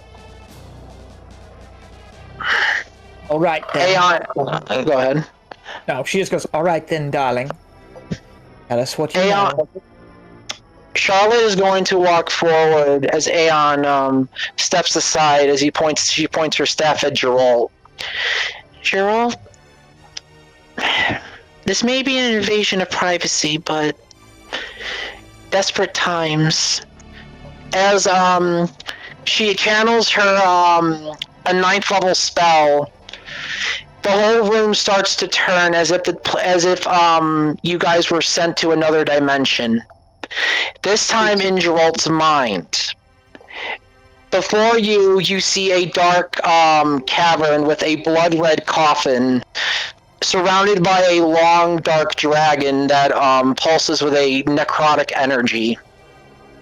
Around you is a chamber that, in the chamber, there are torches on the stone pillars.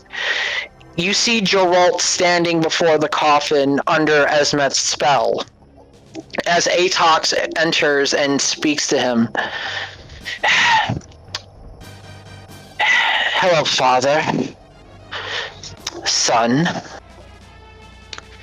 Have you come to join us? Enough talk, father. Tell me, why? As the discussion goes on, basically what happened at the beginning of the session, you see Atox jump at a shadow that is holding his father, only for you guys to see Gerald spawn a scythe-like blade out of his wrist, slashing Atox as he falls backwards, bleeding. Heaven hells. You don't understand, son. I gave you that blood so that you can save us. If saving us is sentencing everyone to death, then you've gone mad. As Geralt walks over and grabs 4 key fragments that fell off Atox's person, he uses the blood on the scythe to finish the key. As he looks down at him. Your purpose has been served, and you are no longer needed. As Geralt was about to kill Atox, you see Aeon appear, pushing Geralt back as for some miraculous reason to you guys. Geralt looked like he skipped backwards in time, only to see Esmeth standing before Aeon and Atox. Geralt unconscious and free from Esmeth's spell.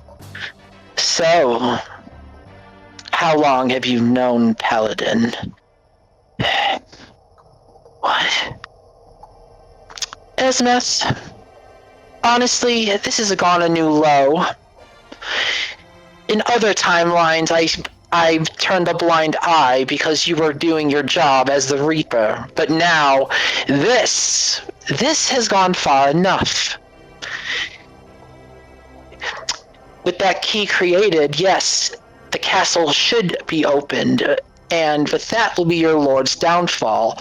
But I will not allow you to kill Atox, for he has one other role to play in this, one of which that may determine his friend's success or failure. The Belmont is a blessing and a curse. Are you meaning to tell me he's going to pass it on to those whelps? It is the only way to see your lord's downfall. So go on. Call back your lord's right to power. Just understand, I'm taking his father with me. I cannot have you interfere any longer, Aeon. Now you will. The moment he tries to slash Aeon, he teleports Geralt and Atox out of the chamber. Glaring at the time traveler who vanished, he places the key in the coffin as the coffin bursts forth. As it shatters and a dark energy spills out, the gates opening, you, Riku, Galavar, Vixie, and Varen, you are the reason why the monsters have been so frantic and violent lately, attacking Targoviste Cathedral relentlessly. Heaven fucking hells. Jesus fuck. What exactly is going on here? Aeon is going to change the scene. As it appears in front of Weigel Village, Atox gets up, healed, but still a little tired as he grips his blade. Are you even an ally or a friend? Answer me! Paladin, If you continue the path you're going on right now, you are going to die. That is for certain. You may hold the power of the blood of the Belmonts, but you are not fated to face the Dark Lord. If you go to challenge him, your end is but certain, and the death of your friends, and the death of, rather, not your friends, but Targoviste itself will be destroyed. I don't believe you. This is my fault. My father brought this blood upon me, and I'm the one who has to deal with this. Not Paladin. If you're going to settle this, then you have a choice to make. And you're going to have to hope your friends actually abide to your wishes. If I go tell them where you are, they out. But do you know what it means to pass on the blood's light? What do you mean? Can you kill, or rather defeat your comrades? What? If you are to go and continue your path, the blood must acknowledge true combat. If you defeat your friends and force them away, you will be able to go and do what you want, but you will go to your end. But if they were to best you, the blessing of the Belmont's light will pass to them, giving them an actual fighting chance against Esmeth and Dracula. You're insane. No, but I am a very curious time traveler after all. I'll return your father to the cathedral. If you are serious about doing this, go to the base of Borgo Pass, past Wygol Village. Await there, and if your party decides to seek you out, you can try and convince them, or you will have to draw your blade. What must I do? Atox is going to toss a tome to him. On the front of the tome, he's going to look at it, noticing a last name inscripted on it as he pales. Their final trial begins as well as yours. I will take care of your father, and hopefully everyone else has their mercy. Aeon is going to vanish as Atox punches the ground. Fine. I pray you all don't come find me. Just let me do my job to make things right. Atox is going to get up, turn and head to Borgo Pass. If I have to bear my blade to you all, so be it. As you all see the landscape return back to the office, you all give off a loud gasp as if you guys woke up from a hypnotic trance. Riku starts hyperventilating and collapses to her knees. Aeon, you son of a bitch!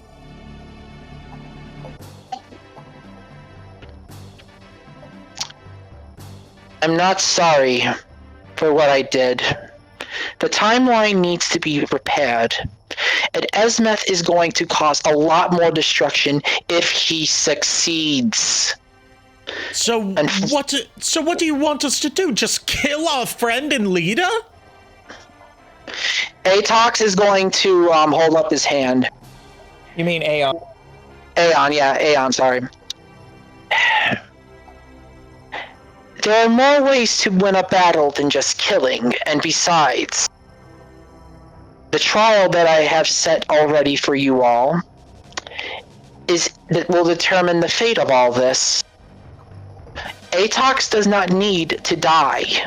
However, If he continues the path that he is on now and stopped, he is going to perish, as well as Targoviste Cathedral and Anya.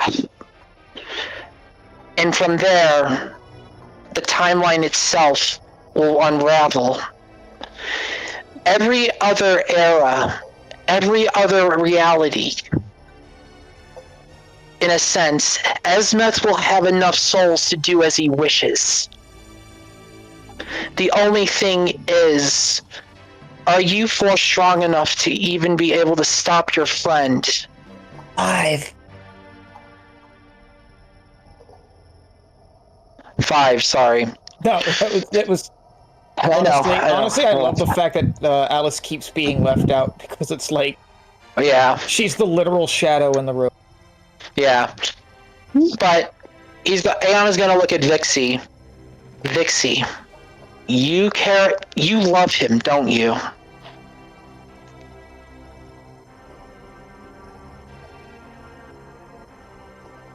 Guys, Yeah? we have to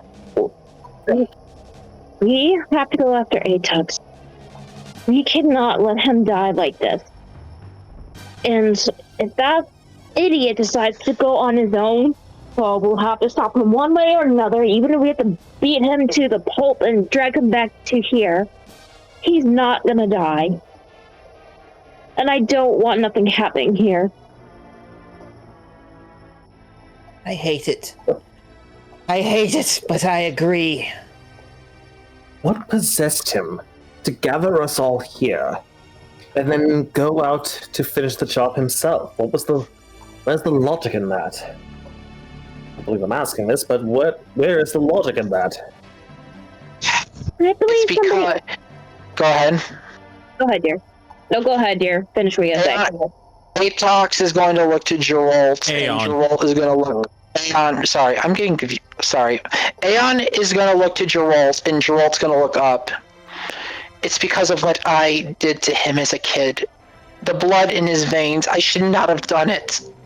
I don't deserve my wife's forgiveness. I do not deserve my son's forgiveness, but he's going to stand up as he looks at you five, rather.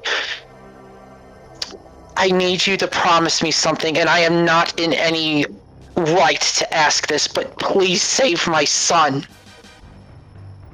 And tell him his idiot father is sorry. Varen's... Nah, go ahead, Varen.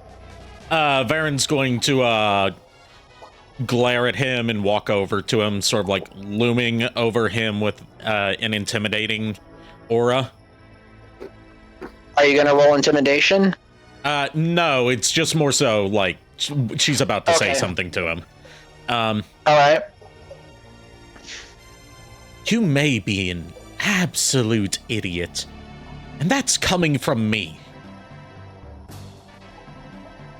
But we're not going to let your idiot son die because his idiot father did something stupid in the past.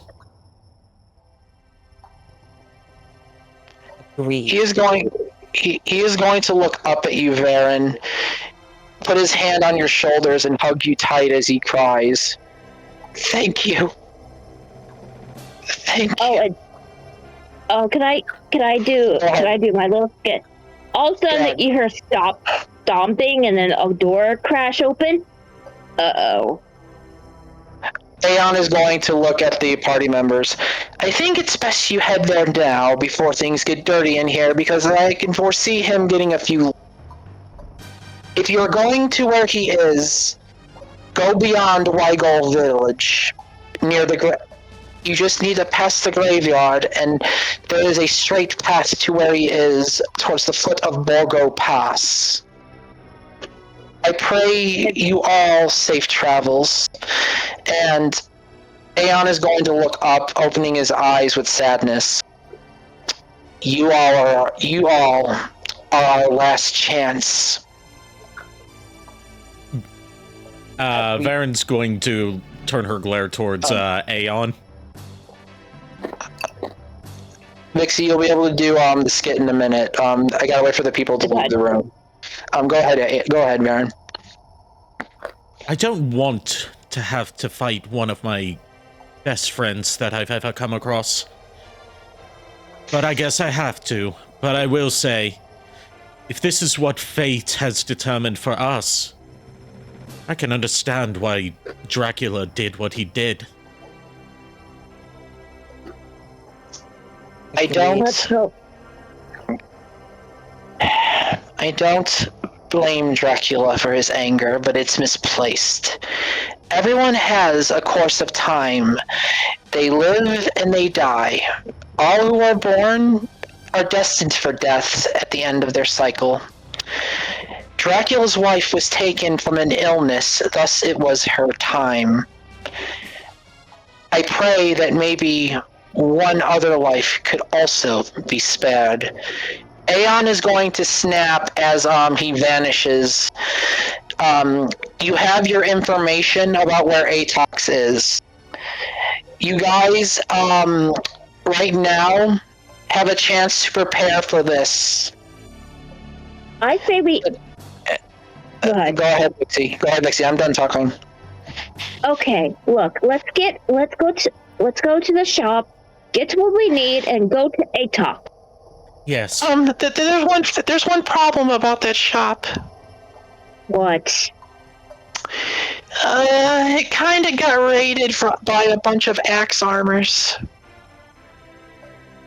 Yeah. So there's no shop.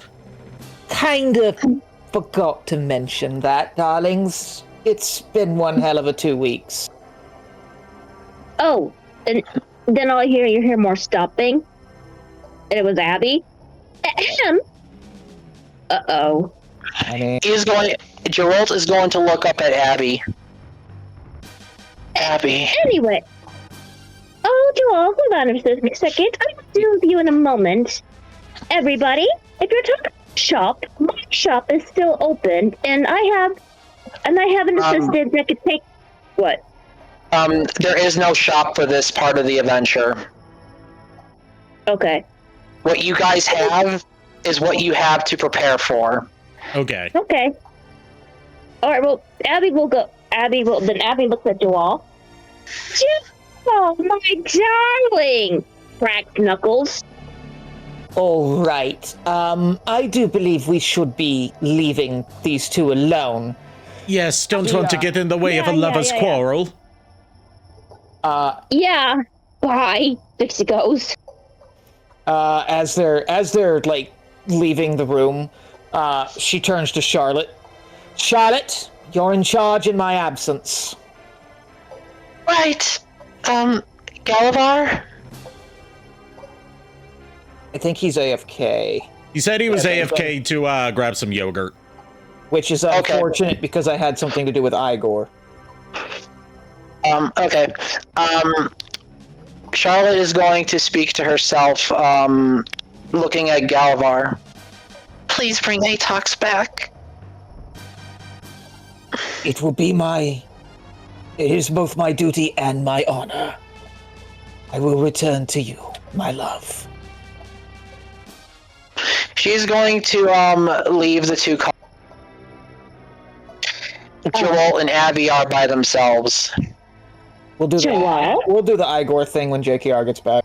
Yeah, I'm back. Oh, okay. Sorry. Let me do Vixie's thing real quick. Okay. Abby, I don't know what you have planned for me, but just go ahead. I deserve it. He's gonna close his eyes and lower his head. She just punches him in the gut. You stupid man! I can't believe you've done this. She kicks him where it counts. He's going to kneel and buckle over. You stupid man! I swear to the heaven that I don't know why on earth you did this. I will never understand, and you know what? You better pray to God that our son gets through this. And I swear, and once the thing all over, you will be heavily punished for this. Fine. I just hope to gods they're strong enough. And she punches in the head. Damn. Okay. Alright. He's pissed. Anyway, She's pissed. I know, and the man's already been through a lot too. Anyway, leaving that office, Charlotte is going. Go ahead with Igor. Oh, so yeah, she's appointed Charlotte in charge. She calls for Igor. Igor! Yeah, boss. Get all of the explosive rats you have. Arm this place to the teeth. You understand me? You are in charge of its defenses. Oh, I understand. Igor, I trust you with this. Oh, trust me. Nothing bad is going to happen. For the church, anyway. She smirks. I knew I could depend on you, Igor. Alright, and Abby? Sorry, go ahead. Sorry, I was just going to say that Chuck is in our DMs, and he is saying that he's here. Let him know when to enter. Okay. He can actually show up at the church door right now because you guys are about to leave in a minute. So well, he can enter. Finish off with Abby. We'll finish off with Abby, and then Chuck can enter. Okay.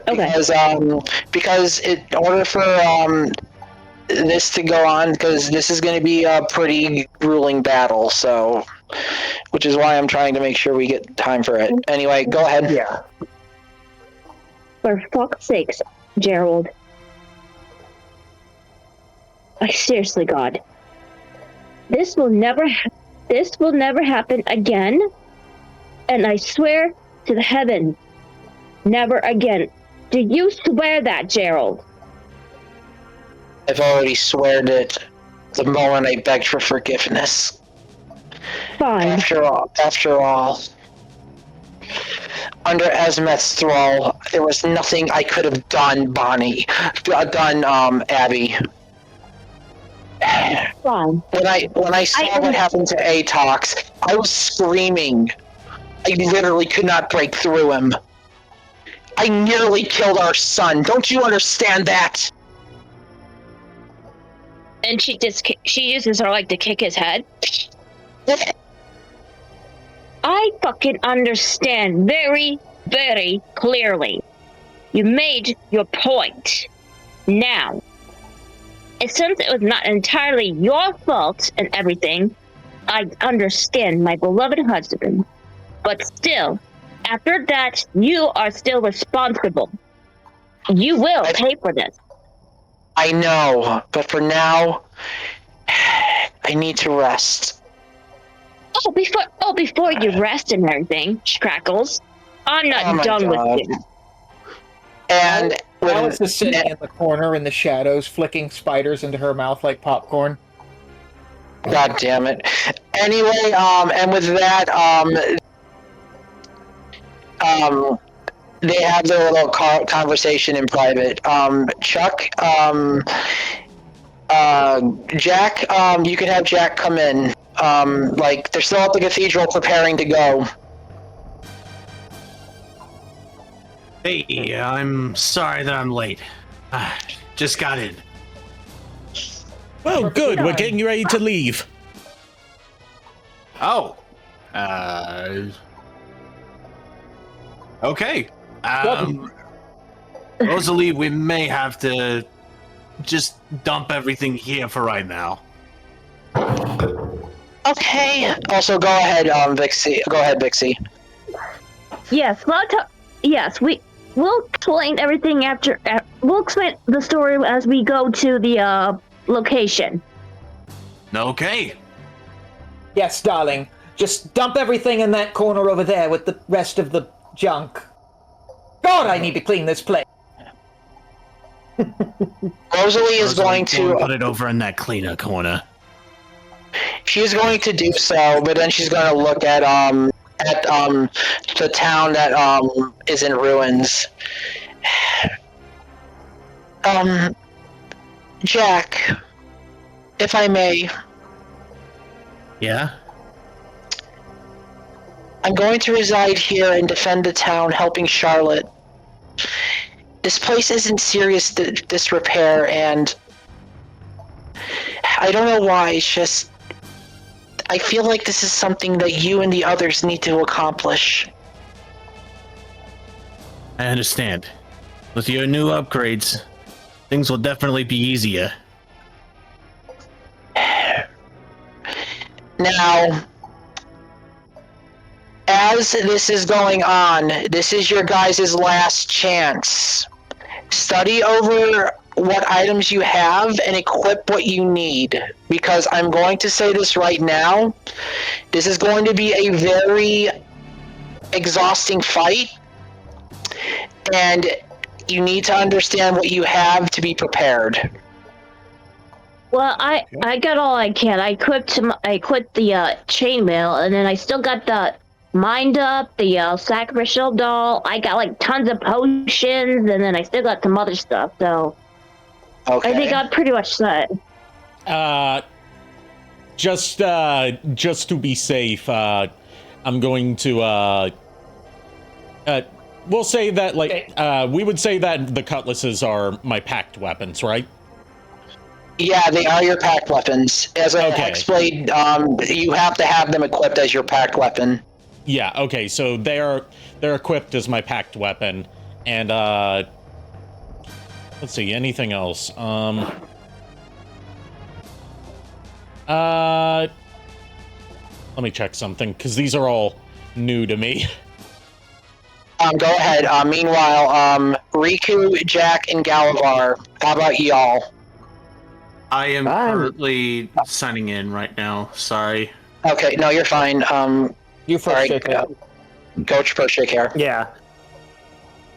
Yeah, I've got everything equipped, and I'm just studying over some mastery effects on my weapons, so... Okay. So Riku has the scythe, her various alchemic potions and stuff, and you know the flavor text spells equipped and ready to go. Alice has both swords equipped and ready, as well as all her spell slots. Okay. So as far as I'm concerned, Vixie, and she is pulled back into pulled out of the room and into the scythe.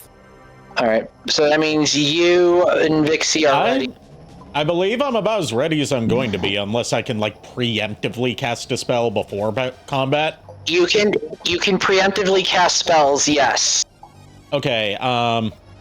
So, you know, my go-to favorite Longstrider, I have it as a higher level spell now, so I can target additional people to affect with Longstrider to increase their movement speed. Okay, if you do that, you are going to be casting, eating up some spell slots, so are you going to be doing this? On second thought, no. So yeah, I'm just ready. What's up, Let's Vixie? go. Let's go. As for, Jack, how are you looking? I am...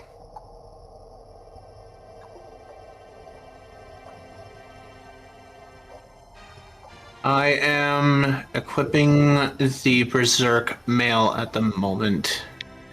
Okay, so with the Berserk mail, your damage, you get a +10 to your damage done and threat check. However, your AC will drop to 1. I am typing out an abridged version of everything that's happened, Chuck, for you to read. Okay. Yeah, so just remember, if you equip that Berserk mail, your damage is going to be, basically, the damage you do is +10, but your AC will drop to 1. Okay, then I'm not going to equip it then. Because okay, all right then. Because Berserk Mail is basically like sacrifice all your defense, tremendous damage.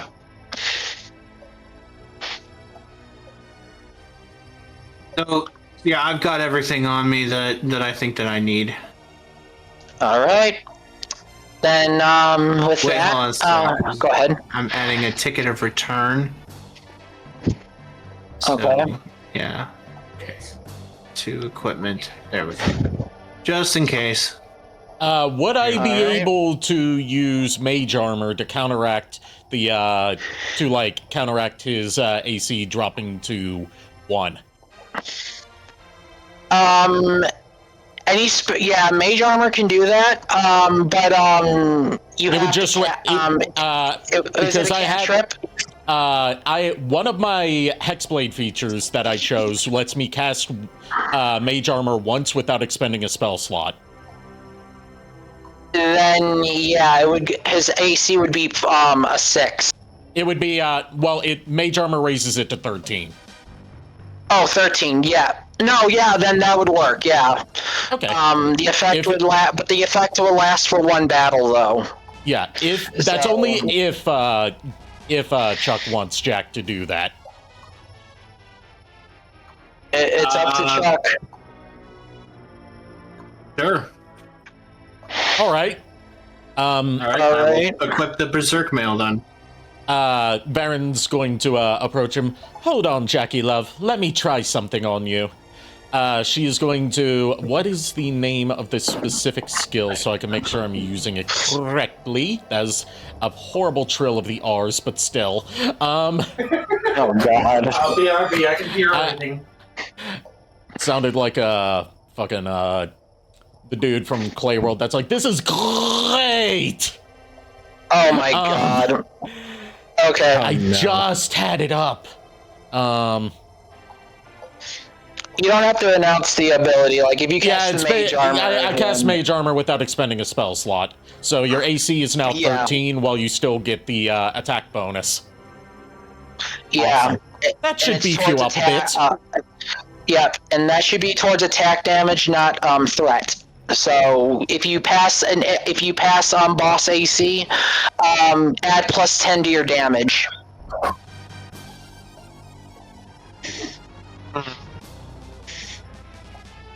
If I pass boss AC, if you successfully roll, you'll add 10 to your damage. Okay. Oh, okay. So roll past the AC of the boss. Okay, I see. I see. Like when you're rolling your d20, if it passes, then you add 10 to your damage roll. All right. Well, with that, if there's no other preparation to go, All right. Are we ready to go? Runs first. Yeah, sorry, Yeah. I'm still typing out the abridged thing, but yeah. that's fine. As you guys proceed to go onward, heading towards past Weigel Cemetery and through Weigel Village to where Atox is, Aeon watches from atop the cathedral, looking sadly at the group. You guys really are our last hope. As for you lot, he's going to turn around to see a few creatures flying towards the cathedral. I shouldn't be interfering with the timeline, but since Esmeth is going to break the rules, I guess I can get my hands a little dirty. Shall we, Smokey? Meh? I think it's time we did our jobs and protect this cathedral with our lives, shall we? Has hope mace. Discharges. Aeon is going to draw his clock sword and look at them. You're out. You all will pay for disrupting the flow of time. Your hour is up. As you all reach Weigel Village, ahead of you, straight ahead, is the entrance to the front of Borgo Pass. Weigel Village is pretty much in ruin. This place has not been lived in for a century. Everything is like you can clearly hear what used to be people here, almost as phantoms. Oh dear. Old. What a lovely place to return to. Ah, memories.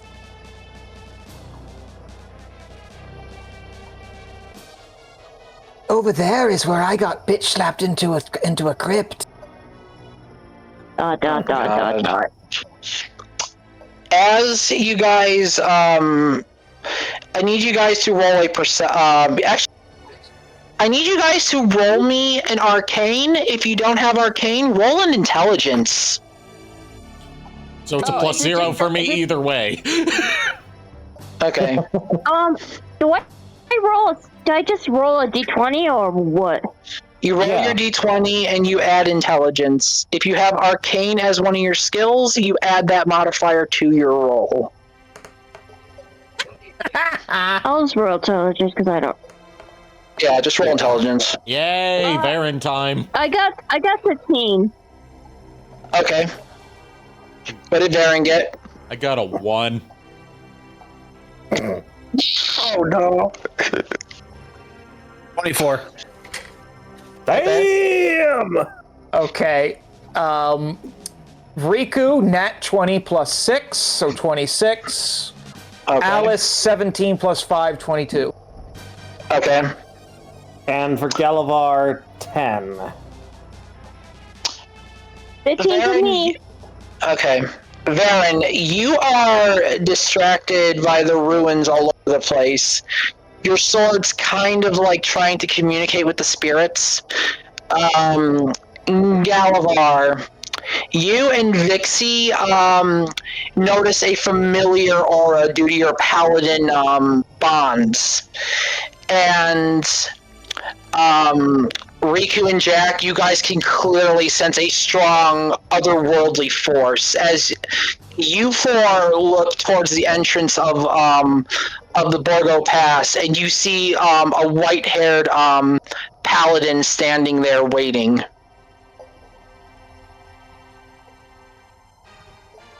Everyone. Oh, shit.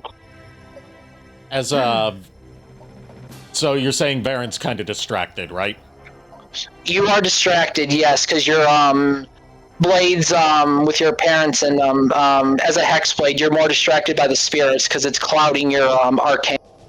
Your intelligence, rather. Varen's attention is drawn to like a conversation with some of the spirits she's having that like only she can hear. You're right, the brickwork in this place is a shit show. No wonder it fell. Oh God. However, you four, the other four can see Atox clearly over at the entrance. You guys can choose what you want to do. You can speak with him, you can do checks. Choose what you want to do. Vixie is gonna go tear Atox and talk to him. Galavar will follow her. Go ahead. Okay. Riku is like turns to Varen. Varen! Yes? Focus. Right, focus. Focus on Atox what? is here. Oh. Atox is here. Oh, well, jolly good then. Chuck, Jack, what are you going to do? I'm going to just follow behind, just not entirely understanding what's going on.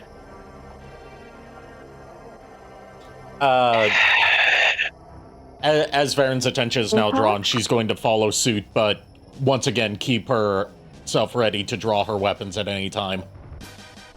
Okay, go ahead, Vixie. What were you going to say? Atox? I was praying you guys didn't come to find me. Well, We know everything, nigger.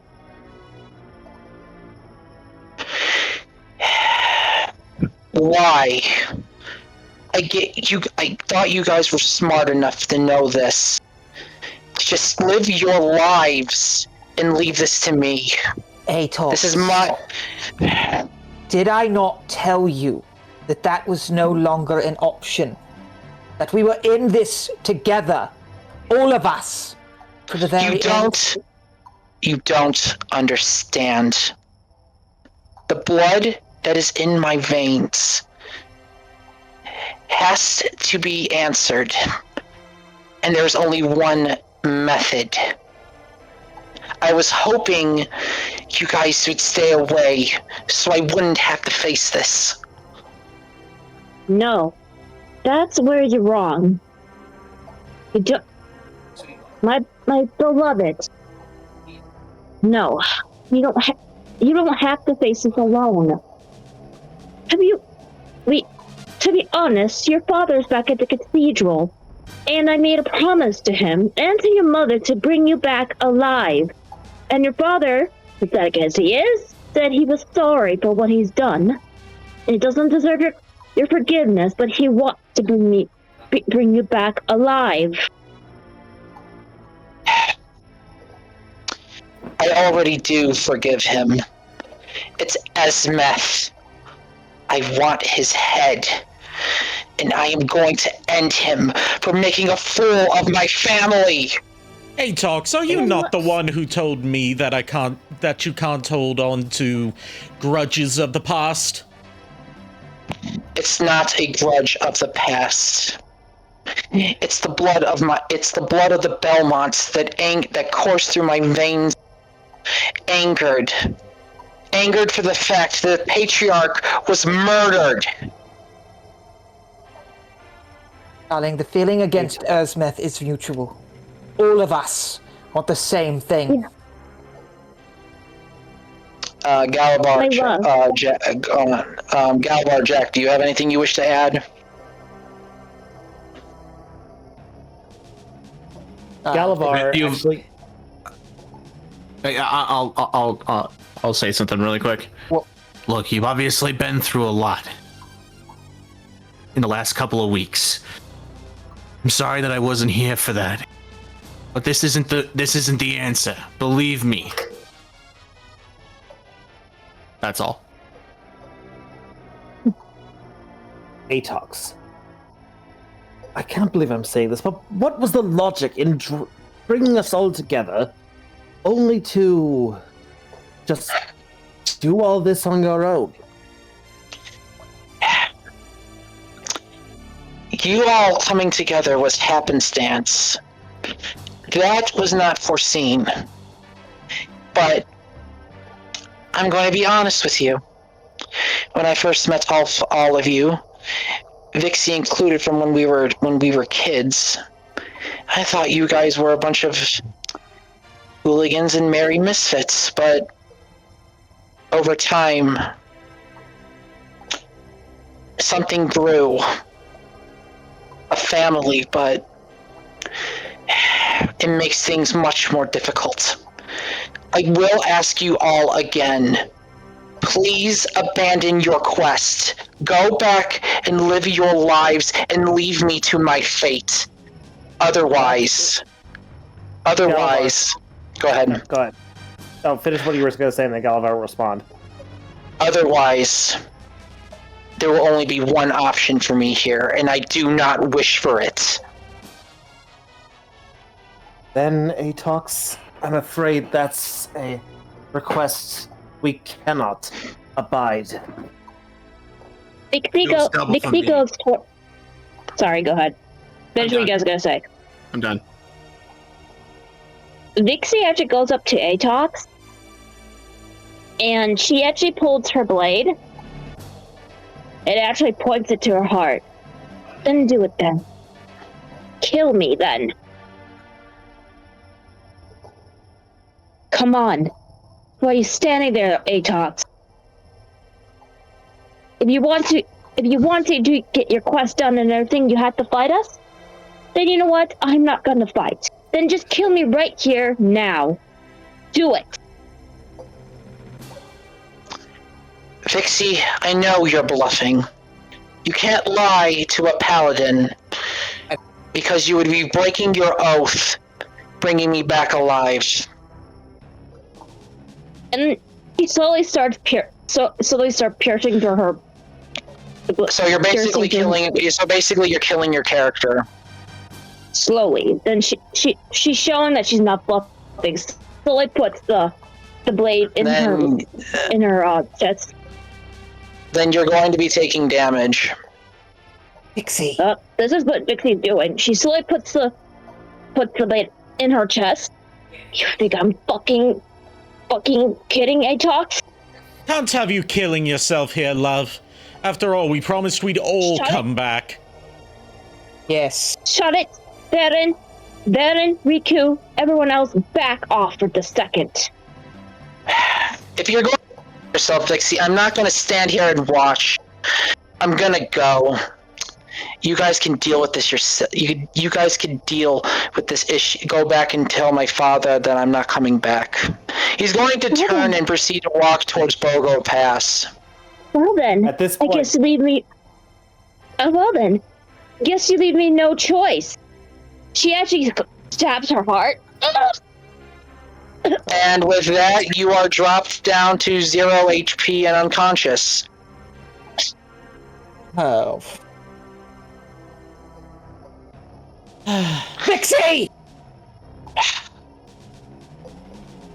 Riku whips out one of her potions and immediately begins throwing it, and then immediately slams a potion of Revivify onto Vixie.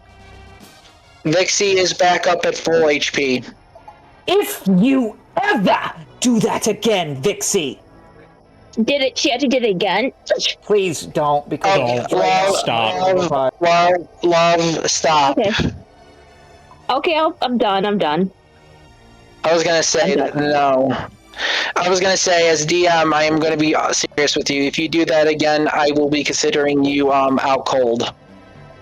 Alright. Okay, I'll stop the drama. Just add a little spice, but I'm done. At the point that Atox... I didn't mind the drama. You're fine. It's just I was like, are you to do that? That's the problem. Anyway, go ahead, Galavar. At the point that Atox turns around and starts walking away, Galavar throws the dynamo shield to basically whirl around and land at his feet in front of him. And He stops. Go ahead. I was gonna say, and Riku slams the scythe down into the ground, and Alice slinks over and also stands in front of Atox. Sup?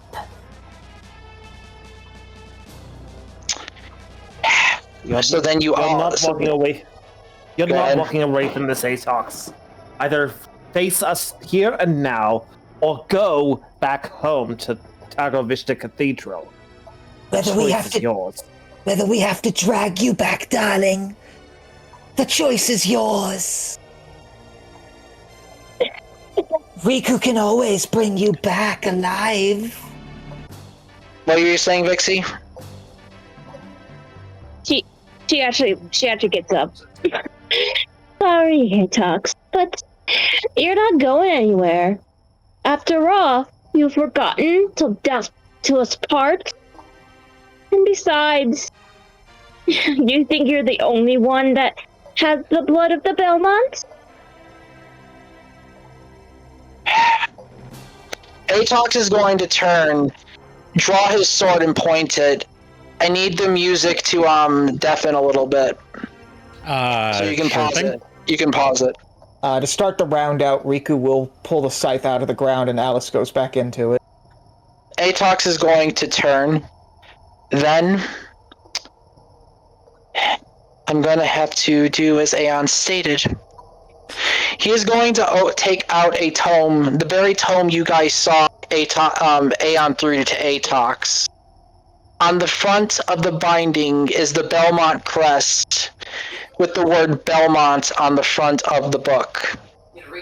According to Aeon, this book is the last will and testament of the Belmont family.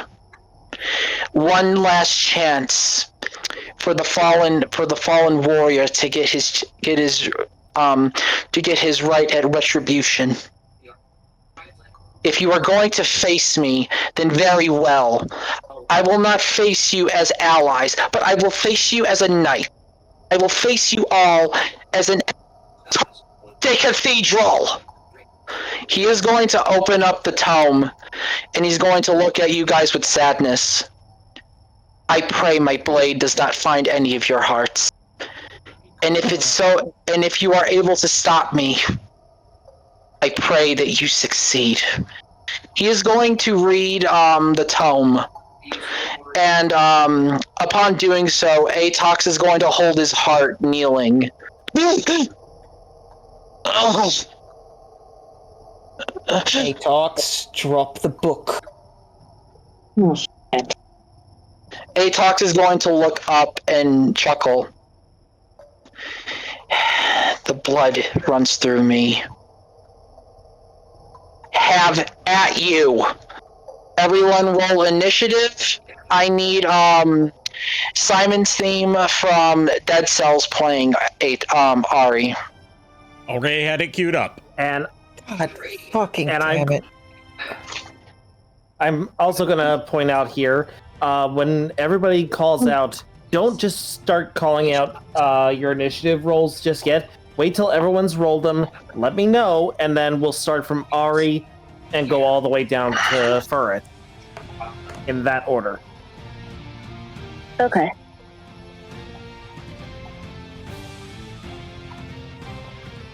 Okay. Just let me know when you guys have all finished rolling, and I will take down the numbers. I think we're just waiting on I'm you and done. Jack. Yeah, we're just waiting on I've Jack. already rolled, so yeah.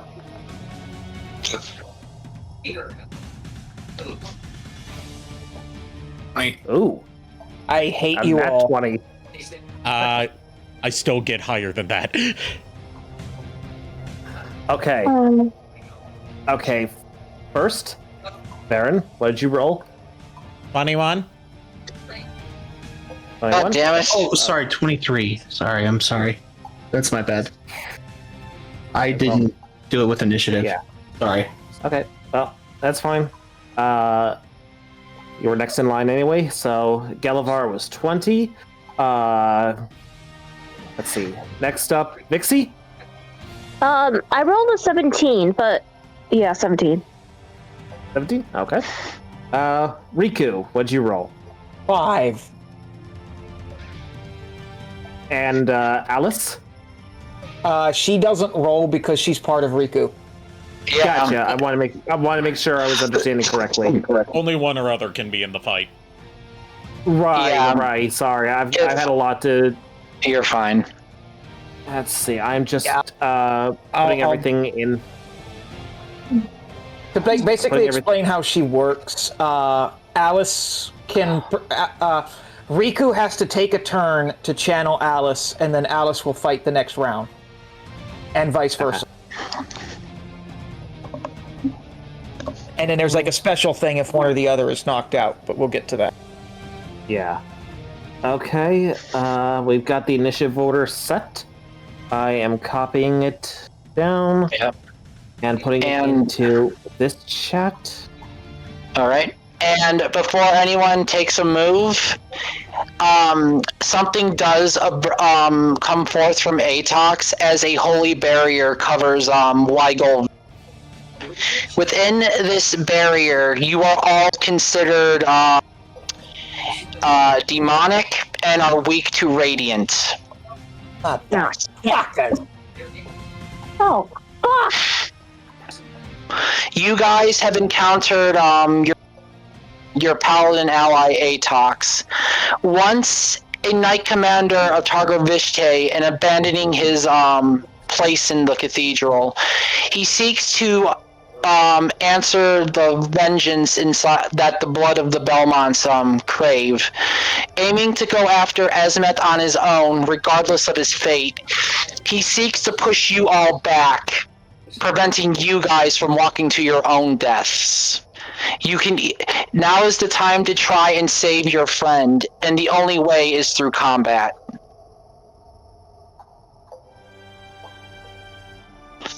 So we will start at the top of the round. With Wheeljack. Oh. Okay. So, let me see what I have set for this.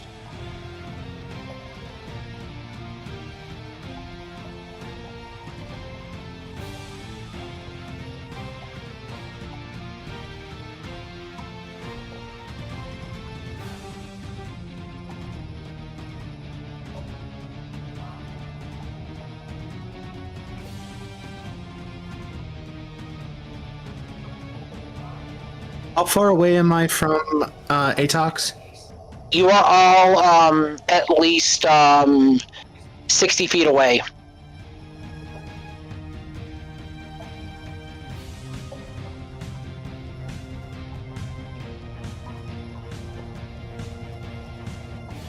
Oh shit, I need to open up all of yours. Oh wow.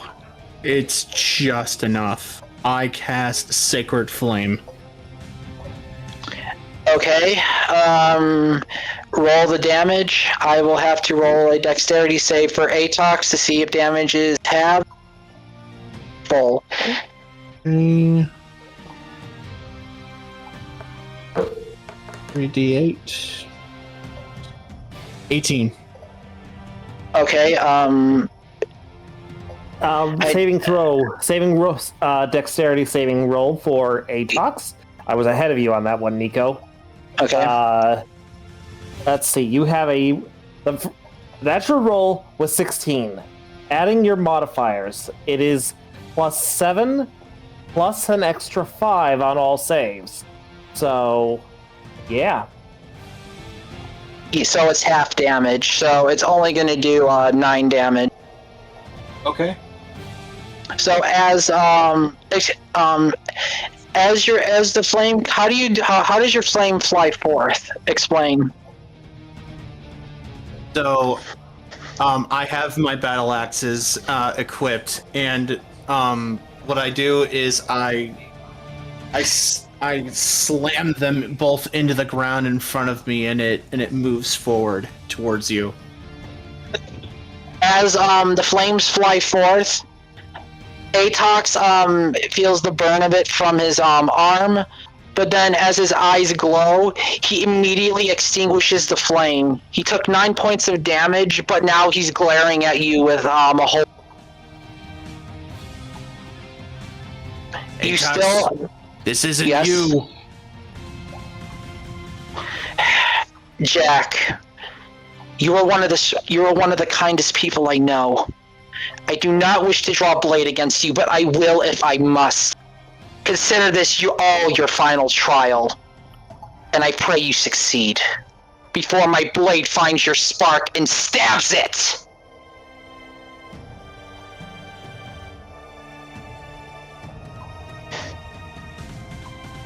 With and then let's see, do I get a... One sec. Should be on the abilities screen. Right. I'll be BRB for a second, okay? Take your time. Is it on the skills thing that it shows how many attacks I get per? As a level, it's as a on level actions. 15 character, it's actions. Okay. I believe you have 2 attacks, if I'm correct on this. It's either 2 or 3, because that means including spell casting. Yeah, it says I only get 1. Okay. So, yeah. So you still have a movement and an item. I will move forward 30 feet and then end my turn. All right. Next up in turn order. Next up is me. All right, Varen, you are 60 feet away from Atox. Alrighty then. First off, Varen is going to move 30 feet forward.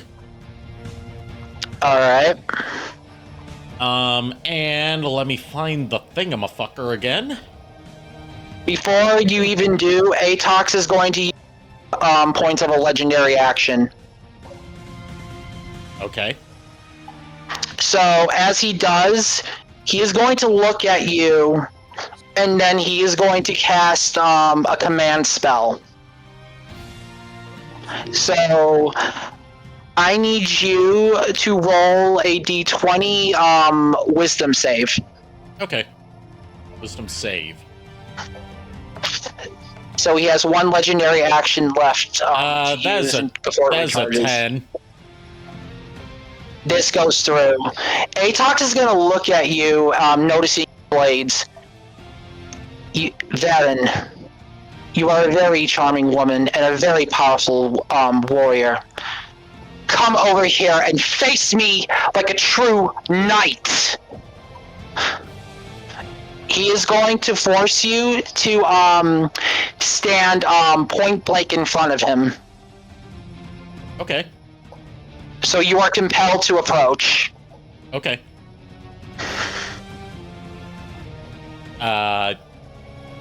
Okay, I get 2 actions. Yep.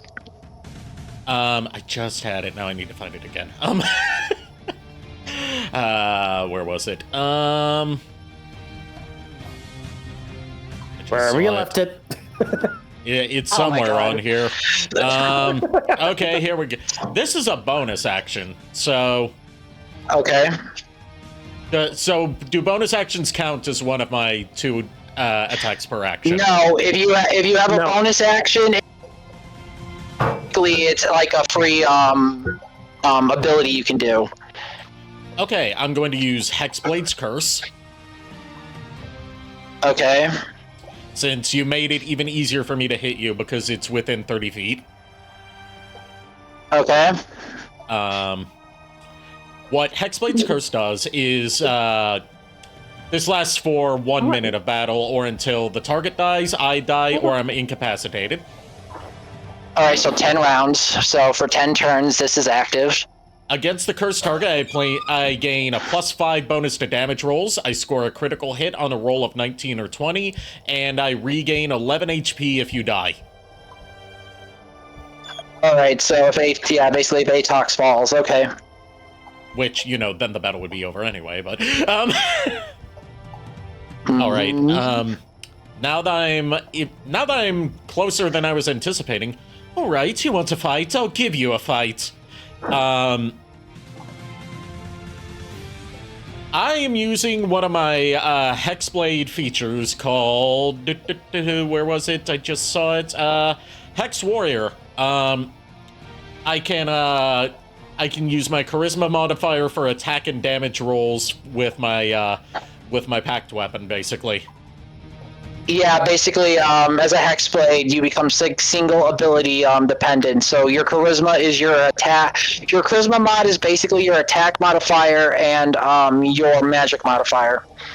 Okay, so I'm just going to have to do a little bit of math with this roll. Just add +2 to it to even it out. Yeah. No one said there'd be math. Yeah. So a swing with the captain's cutlasses. Let's see how this goes. Okay, so +2, that is a 27? Is that a nat 20? That is an 18, +9. Yeah, that hits. Roll damage. Alright, and this is, when I roll this is going to be radiant damage +5. Okay. Thanks to that aura, he has resistance to radiant damage. So you'll be taking half, right? Pretty much. Yep. Alright, so... +5, that's 27, so half of that. Let's see. Well, are we rounding up or rounding down? Rounding up. We round down. Oh, I thought it was down. We usually roll. No, I want you guys to round up. I will round down. Okay. So that would be 14. All right. Describe how you strike at Atox.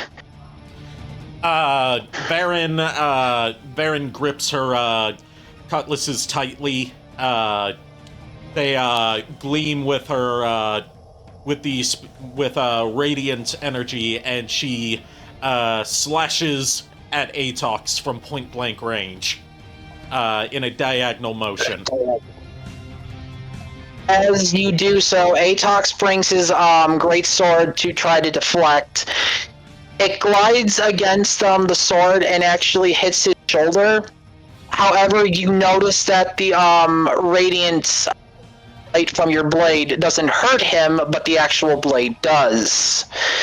So you don't. So the light's not going to work that well on you. Shame. I must admit, not bad. Okay. The radiant damage. Let me rephrase. I actually need to rephrase that because it's radiant damage if I crit, which I did not. Okay, so that would be I would be doing 27 damage. Okay, that's fine. That's fine. All right. JKR, let me know when Atox hits 0. Sure. Because it's gonna be a while, though. I'm letting it roll right now. That's gonna be a while. It's not gonna be a while with what they got. It's not going to be. I know this for a fact. You still have one more action. I believe it's a bonus action, and you used one of your actions. Yes.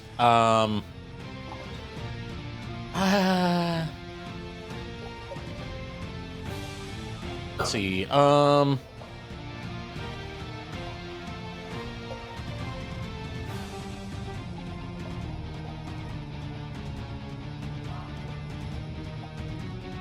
Sorry, I'm still trying to see. I'm making sure that I'm actually looking at what I have.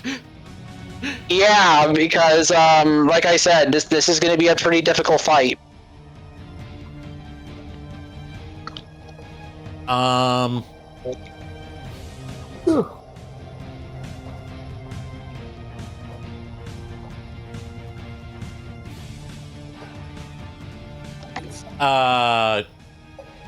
Baron is going to use Mind Spike. Atox is going to use one of his. It's the last one he has for now. So that just whiffs? Atox is going to use one of his spell slots to use Counterspell on your Mind Spike, canceling it out and wasting your action. Okay, fair enough. Strike me once, shame on you. Trying to strike me twice, shame on me. Trying to use a spell on me was a big mistake. I wouldn't have it any other way. And I believe that is all your actions. Unless you have something else you wish to do.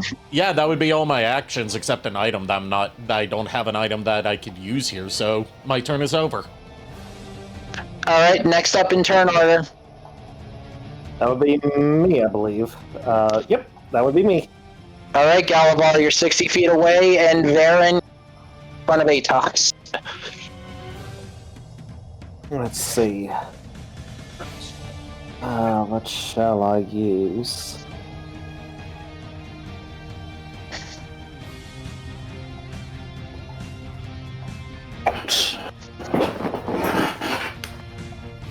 Let me zoom in on what I'm looking at here. You're fine. Let's see.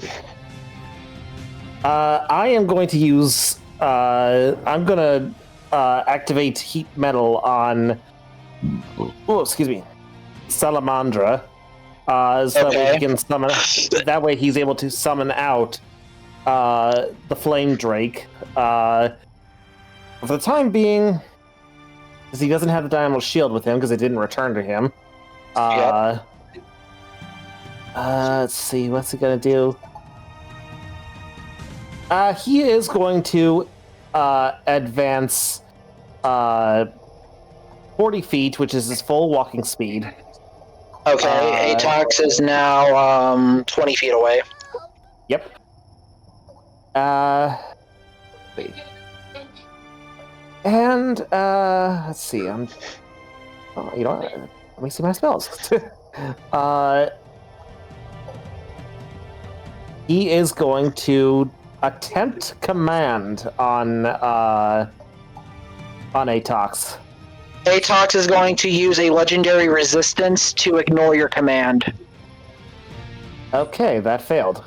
He's going to look at you as you try to command him. Closed his eyes. Nice try, Galavar, but you know me better than that. Fine then. Let's see. I'll only activate one spell per turn, but I only use one spell. For the sake of it, you can use multiple spells. Okay. Weeks later. Let's see. He is going to let's see.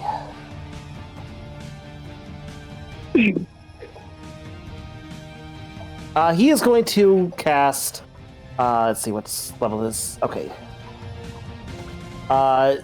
Spiritual weapon.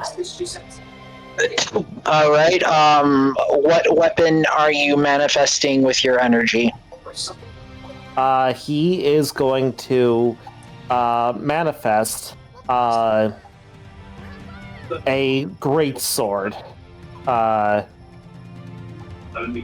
a great sword. Alright, describe how you channel your energy and break forth.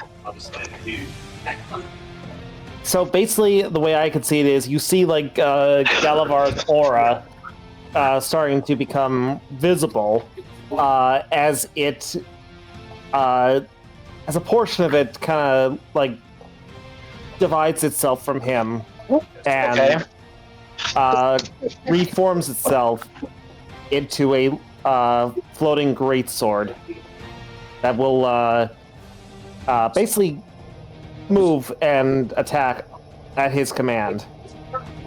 Okay. The greatsword spawns, floating behind you as it will obey your commands. And you do not need concentration to keep it active. Yep. Let's see. He is going to then use the greatsword to try and attack Atox. Let's see. Trying to see how this works because I'm. I think spiritual weapon either needs to be within range or you need to be up close with the weapon. I do not remember. Yeah, I'm looking at the description. It says you can create a floating spectral force that resembles a weapon of your choice and lasts for the duration. The force appears within range in a space of your choice, and you can immediately make one melee spell attack against one creature within 5 feet of the force. So if I wanted to, it could actually have spawned within like 5 feet of Atox. Yeah, but you spawned it by you, so yeah, so it would follow you. Yeah, so for right now, that's all I'm going to do. I'm not even going to make an attack. I've just got everything prepped for the next round. Alright, then next up in turn order. Let's see. Vixie. Alright, Vixie, you are up. You are 60 feet away from Atox. Vixie, before Vixie does anything, she looks at Atox. Atox? Vixie? I want 6. Then you're gonna have to beat me then. Show me just how much you've grown as a paladin. You even know what the fuck I'm talking about! I'll leave that to their imagination, but I know what you are asking because you've been asking me that ever since you graduated from to becoming a paladin.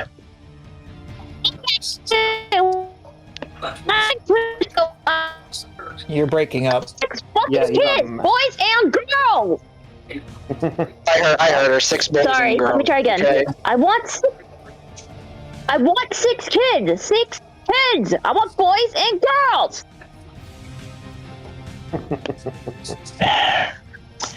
Fine. Then come at me. And after all we're doing is I'm gonna fucking banging you like you'll be never banging your entire fucking life. And she's now okay. So we have a code Vixie. Code Vixie. Code Vixie. Yup. Uh-oh. Well, to be fair, it has been. She's in heat. God damn it, Chuck. Vixie, you are 60 feet away. You're 60 feet away from Atox. Vixie's like, you know, you're not. I'm not. It's not totally a lie. I am actually in heat. So looks at him thirsty. Don't look at me. There's a vial I have that can cure that. Atox is going to sigh. Then why don't you show me? Then why don't you stop talking a big game and start actually showing it? As you wish, my future, huh? All right. So first things first, I'm going to I'm gonna start casting. Let's see. Guiding bolt. Guiding bolt. What is the range on guiding bolt? Hello. I hear you. Sorry. So Vixie says she's casting guiding bolt. How far is guiding? Sorry.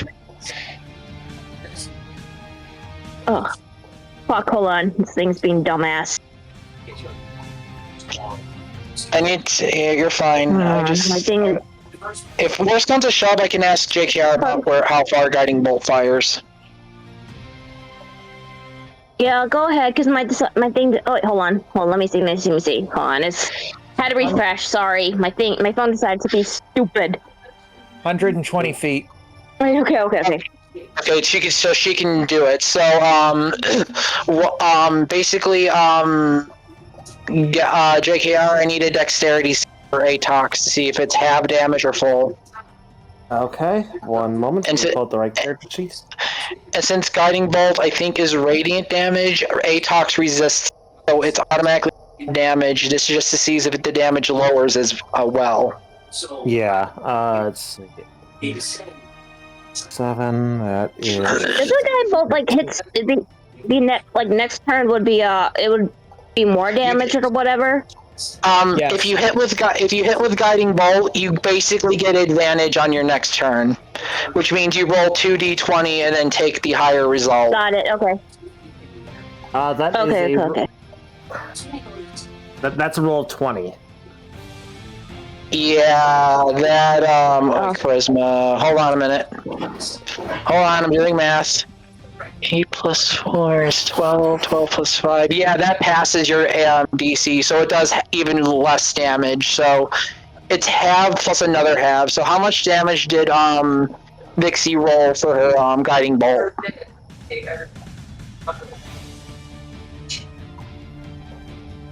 Oh, do I have to roll for that? Yes. Yes, you have to roll. You have to roll your damage. So I think guiding bolt is like 3d8 or 3d10. You'll say on your spells page what it is, and then you just tap that. Yeah, can you just do that for me? Yeah, I'll pull it up. Give me a moment. So, are you guys having fun yet? It's 4d6s. So it's like 10 plus or what? Yeah, 4d6. I'm gonna just state this for the record. As the healer, I have you guys' pages open at all times so I can be monitoring your health. If you need me to mention anything or anybody's character, I can tell you. Oh, okay. Yeah, I didn't know. Yeah, got it. Yeah, I didn't know about that either. Yeah. Okay. It is 4d6. Okay, 4d6. Got it.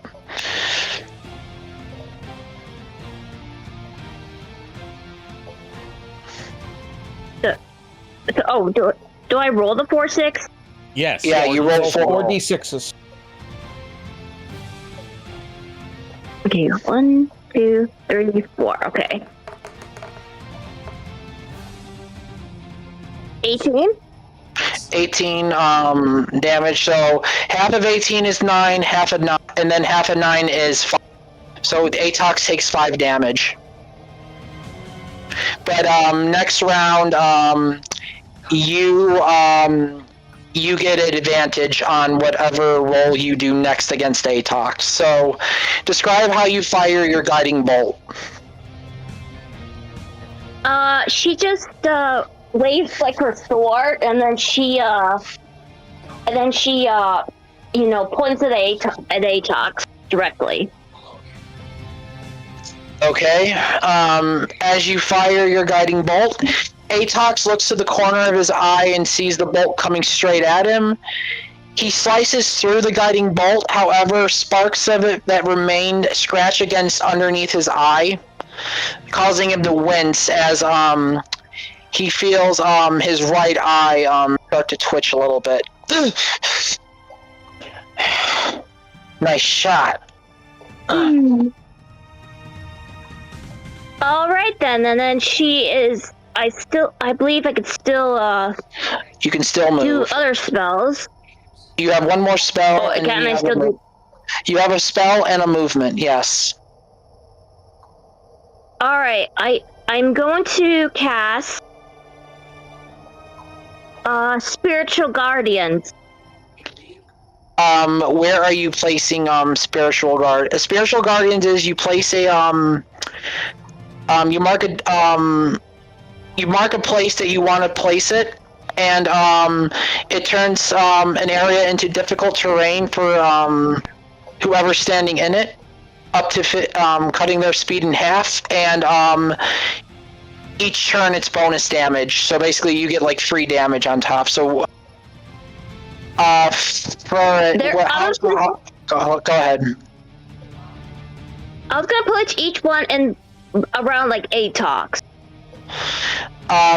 Fred, how far is the casting range of Spirit Guardians? It just says 1A, and Atox has to do a Wisdom save of 14. Okay, so then, each round I have to do a Wisdom save when it comes to my turn, since I'm going to be in the area. Alright, you spawn your thing, causing, what spirits come forth from your Spirit Guardians? Little kitchen kid. Alright, so Alright, so you have 3 children humanoid kitsunes standing around Atox, basically. That'll be Atox, meet your future children.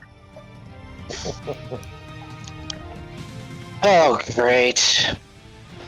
And then Dixie will go 30 feet in front of 30 feet, and then she'll put up her shield up, and then she'll end her turn. Alright, so your AC is now 25. Next in turn order. Riku. Alright, Riku, you are up. You are 60 feet away from Atox. Atox? As acting commander of the army of Targoviste, I hereby place you under arrest. If you think you can actually do that, Riku, then do so. After all, you are a brilliant alchemist, and I couldn't have asked for a better knight commander. Show me what you got. Very well. She is going to slash the, take the scythe and slash it through the air. Okay. Hitting him with Sacred Flame. Alright, roll a damage, and then Dexterity saving throw, JKR. Come up.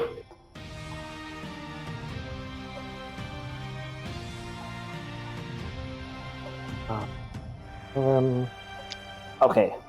What did, let's see, that is a saving roll of 18. What is your wisdom modifier? Wisdom modifier for her is +1. So 8 plus 4 is 12, 13. That totally passes because your spell save DC is a 13. Okay. So he takes only half damage.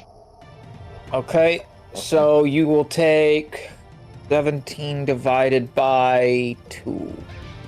We'll just say 9, rounding up, because 17, I think that's what it is. Yeah, rounding up, it would be 9. But yeah, you take 9 damage. So as the flame comes forth from your scythe as you swing it, Atox slashes the flame again. This time, burning his arm, his sword arm, as he shakes off the flame. His cloak bellowing a little bit as he glares at you. Oh. Did I make somebody mad? On the contrary, this is the first time I've ever felt alive. Being stuck in the cathedral most of the time gets kind of boring behind the desk. Oh, darling, I can relate. The last 2 weeks, she looks at everyone else staring at her.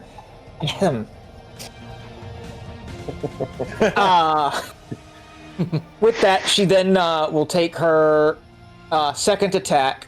Question though, how bonus actions work? She gets 2 attacks.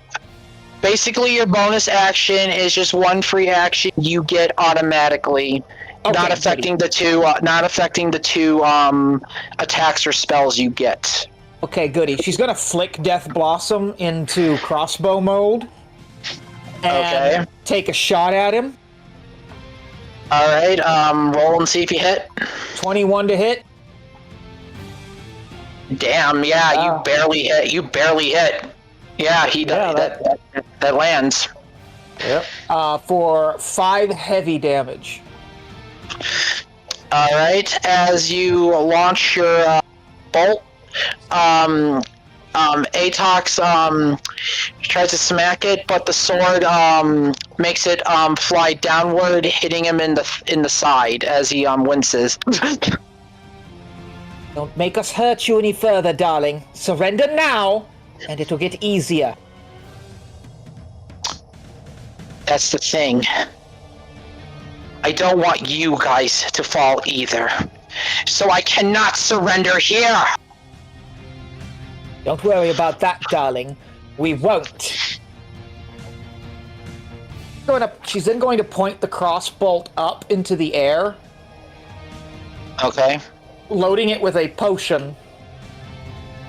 Fires it, casting Spiritual Weapon as her bonus action.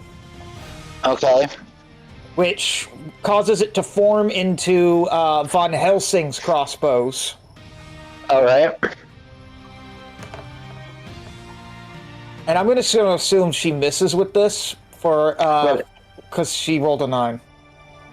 Yeah, no, that's not hitting. As the crossbows fire, Atox with swift precision, almost in a blinking of an eye, as all of you guys cannot even track his movement, slashes the arrows effortlessly as if he didn't move, glaring at you. Well, that's a pickle. Now you have my undivided attention. She winks and then flicks her hood up and then disappears into the shadows. Okay, next in order. That would be Atox. Alright, I need a wisdom save from Atox, so d20 plus wisdom modifier to see if Spirit Guardians ends after the damage goes through. Well, I can assure you it already does, due to the fact that it wouldn't matter how low you roll, due to the fact that 1, you have a proficiency modifier on your wisdom saving throws. You also have a +5 on saves.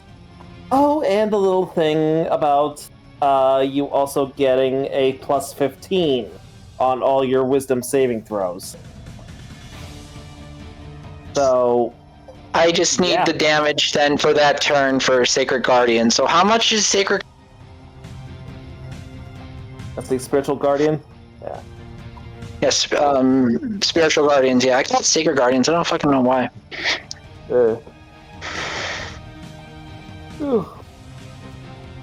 Let's see. 3d8. Okay, 3d8. So 3d8 plus whatever Vixie's charisma modifier is, which is a +5.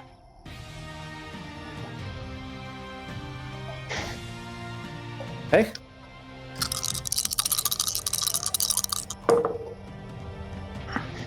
Let's see, that is...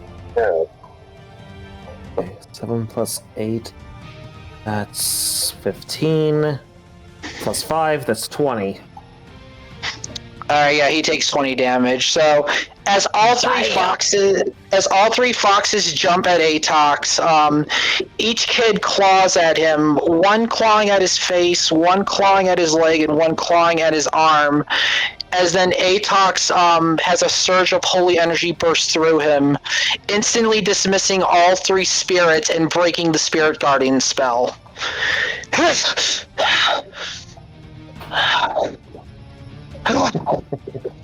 You guys are more trouble than you're worth.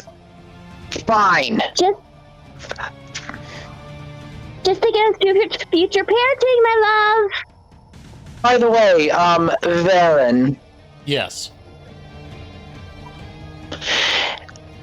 Atox is going to extend his hand and make a barrier around him and you. Issuing using one of his abilities as a crown, Oath of the Crown Paladin. In this area, you are not allowed to go more than 20 feet away from him, and you are locked in that area until 3 rounds have passed. Okay. And next, Atox is going to use a bonus action with one of his meta magic. He is going to use Quicken Spell to activate his own spiritual guardians.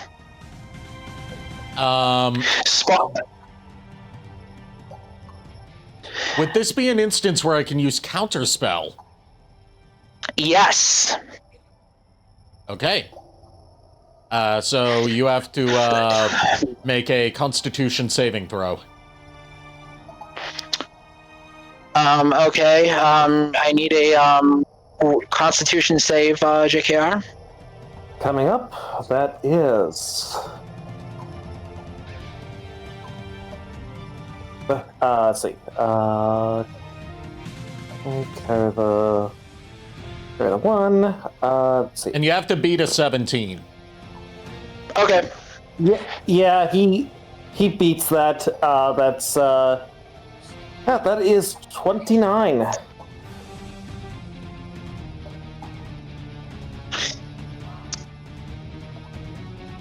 Well then, Atox has the spirit. As you try to counterspell, you see it doesn't work, as a blinding light covers 15 feet in circumference around the 20-foot circumference challenging area around you, placing it just a little bit ahead of Atox to where it sort of eclipses.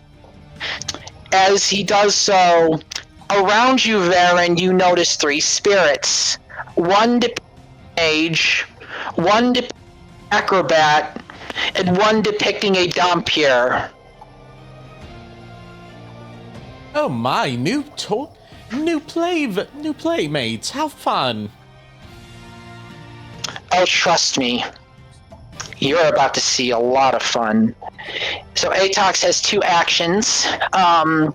First action, Atox is going to use Hold Person on you. So I need you to roll me a wisdom save, and you're going to have to pass a DC of 19. Does a 7 beat a 19? What do you think? No. Oh no, I ain't no mathologist. As the mathologist of the group, I'm going to go ahead and say no. Atox is going to glare at you as he closes his fist. You feel a spiritual shackle bind your arms and legs to your side in a tight constriction as he glares at you. Didn't think you were into bondage, love.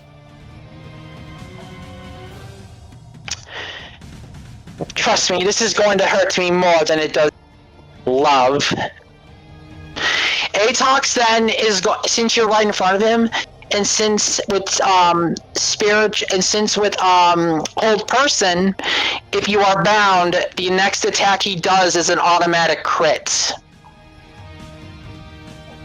So he is going to expend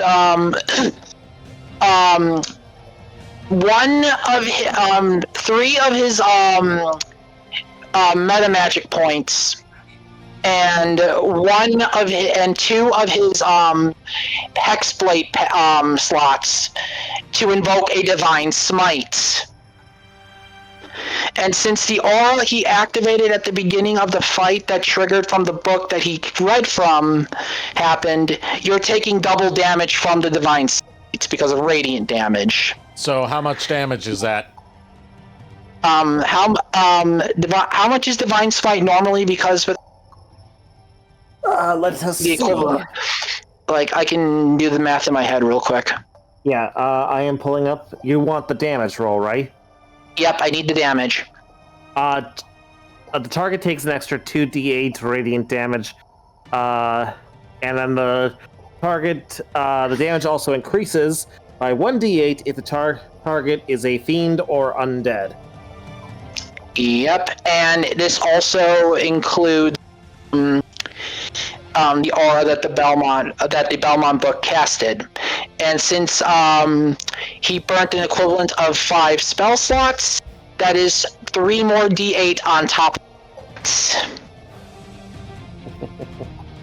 So that's 6 d8, so 8, 16, 17, 18, 19, 20, 21, 22, 23, 24, 32. Hey, Mal! Yeah, I know, fucking math. 32. Well, 8 times 5 is 8 times 5 is 40. 48 so far, and then his normal Sanctus. Let's see, so how many d8s again? 6? Yeah, but it's automatically full damage because crit. Oh, yeah, it's a crit. Oh, okay, I didn't hear that. I'm sorry. You're fine. He old person on Varen, which means it's an automatic crit if when he attacks her. Gotcha. And then what's the damage on Sanctus? Weapon damage. Let's see, Sanctus. Let's see. 2d6 plus 2 slashing damage. Oh, actually, let me make sure I'm looking at this correctly. Let's see. When in use, this blade emits an aura that raises all allies within 15-foot radius. Okay, yeah. So, it's just the damage. The aura. Yeah, I'm looking at it. You're fine. You're fine. 3d12 slashing damage plus 3d10 radiant damage. 12, 24, 36.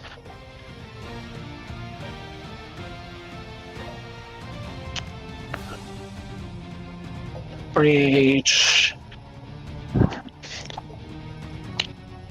only counting the slashing damage for this. I've got it totaled up here. That is all that added together is 84 points of damage. Without the radiant damage, I'm not adding that. Yeah. The divine smite is more than enough. Okay, because I was just gonna say that I added the 3d12s together, and that's 36 points of damage. And I'm assuming, Ari, you were mentioning. I was adding that with the divine smite. I see. Okay. Like all of this added up together makes 84. Is 84. I see. Okay. So, Jesus. as Atox glares at you, his blade starts to shine a holy blue light as he speaks. You're a warrior, right? Take this! He's going to spin, and then slash in a diagonal, going directly across your chest, as a tremendous force of holy fire and impact launches you backwards. You. God damn that. Yeah, okay, I deserve that for the jokes. You don't understand, Varen. I said I was gonna give it my all, and as a paladin, I always keep my oath. So last chance. You either leave now or eat dirt. Guess I'll be eating dirt then. Alright, and since Atox doesn't have, only has a movement left, Atox is going to, look over to, Riku and the others, and then Atox is going to, just, stand there looking at, Varen. Why are all of you this stubborn? I'm trying to make sure you all don't suffer. This ain't your burden to bear, it's mine. Why can't you all understand that? Why are we stubborn? Have you met us? Darling, I'm literally the world's best/worst bounty hunter in the world. I am as stubborn as fuck and proud. Besides, we've done most of the heavy lifting here. Why should you get to take all the glory?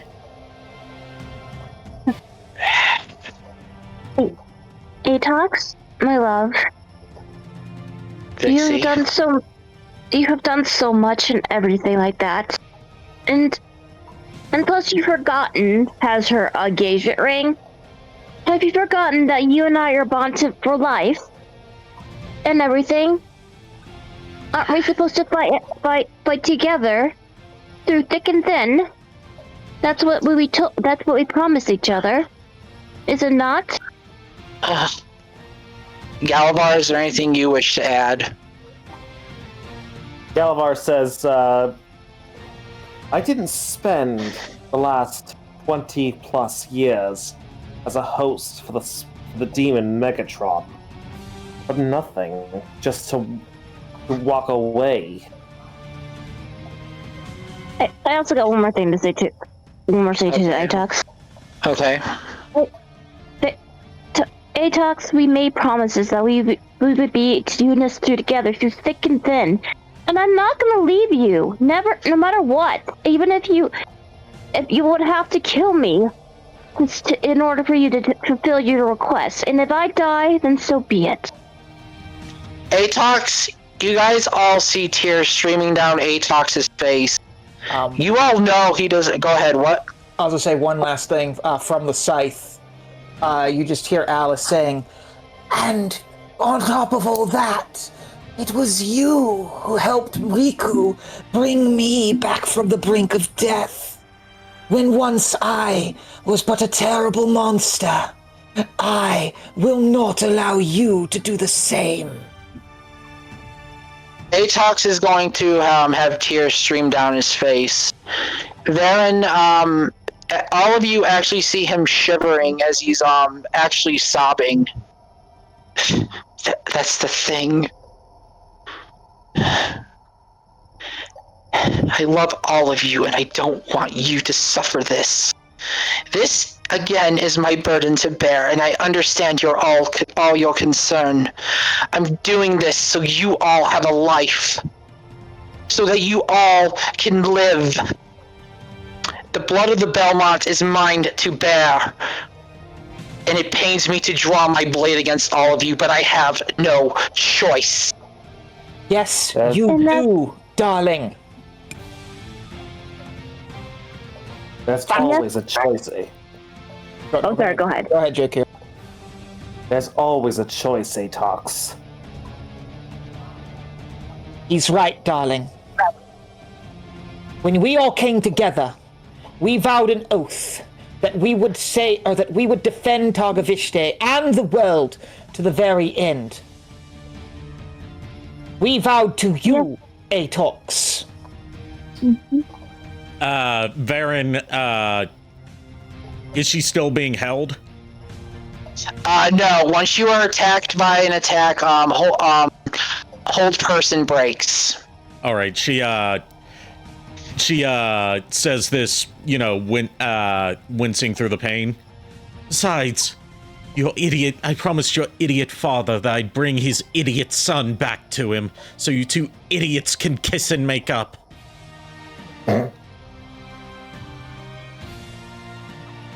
Listen. Sorry, go ahead, Jack. Listen, sure. Maybe we can let you do this whole mission alone. And you may die. That's just it. Without you, there'll be a part of our lives missing. Even if you're trying to make it so that we can live them. Oh God, I'm sorry. Is it bad that I was waiting for you when you said the whole thing of "you may die"? I was waiting for that's a sacrifice we're willing to make. No. Oh no. God. That's not real, Jack. I know. But like my brain just immediately went to Shrek.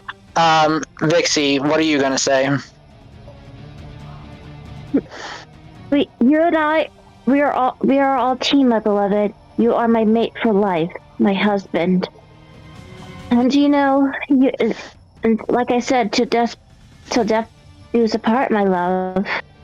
I'm not leaving you, no matter what. Atox is going to close his eyes as he shakes off the tears and looks at all of you, and end this battle quickly before I even strike you all again. As you all hear him say this, you guys see a silhouette behind him that was similar to how Esmeth had again on Atox's father. Only this time, Ari, if you can you pull off a picture of Leon Belmont? Yeah, just give me a sec.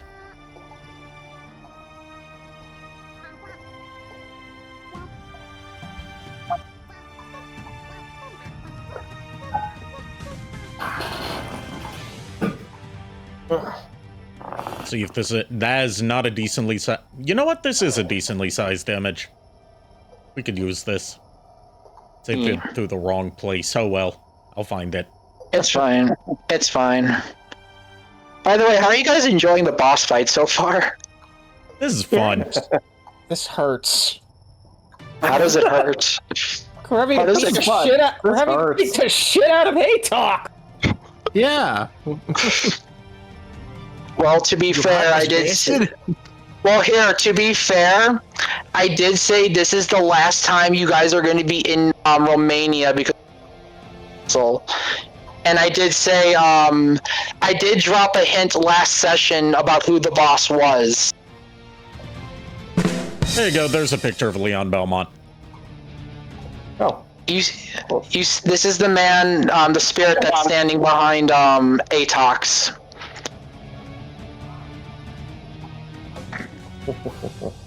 Back off, you spooky bitch. Oh God. Nice boots. Leon Belmont. Leon Belmont. Atox is gonna close his eyes, thinking of this will end his turn after he does this. You do know that you don't have to. You do know, Paladin, you do not have to fight them. That's the thing, Leon. You died for nothing. I do not wish for them that fate. I don't know if your blood is a blessing or a curse, but if your will be done, so be it. But that Atox is going to end his turn, still holding his blade to his side as he looks down at Varen.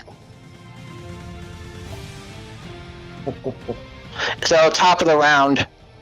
Wheeljack. Oh, yeah.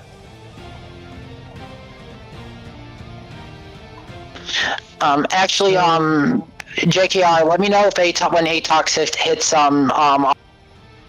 that's even easier to do this than When he hits two. When he hits what? when he hits 100. Oh, okay.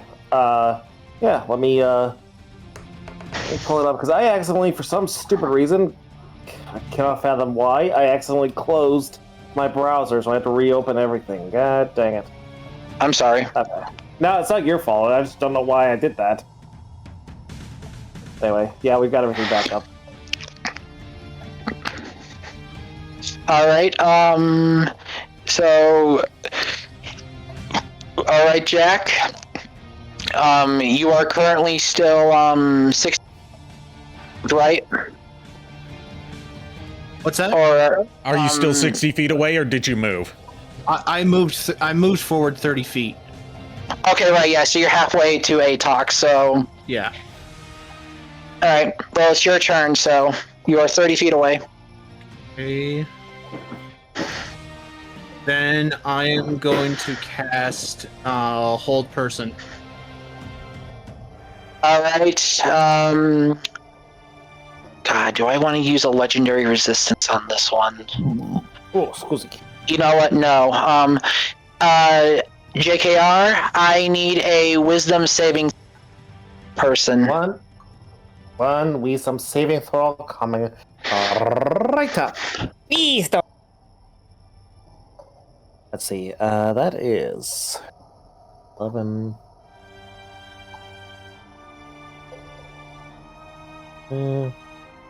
Plus 15. Hold on.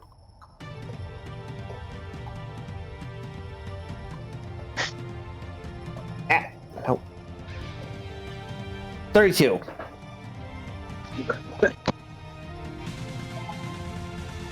Alright, yeah, that passes your DC, your DC for the spell. So, as you try to bind him, you visibly see the chains try to go around him. But then, as Atox swipes his blade, the spirit of Leon Belmont behind him swings what looks like the vampire killer and shatters the holy chains around Atox.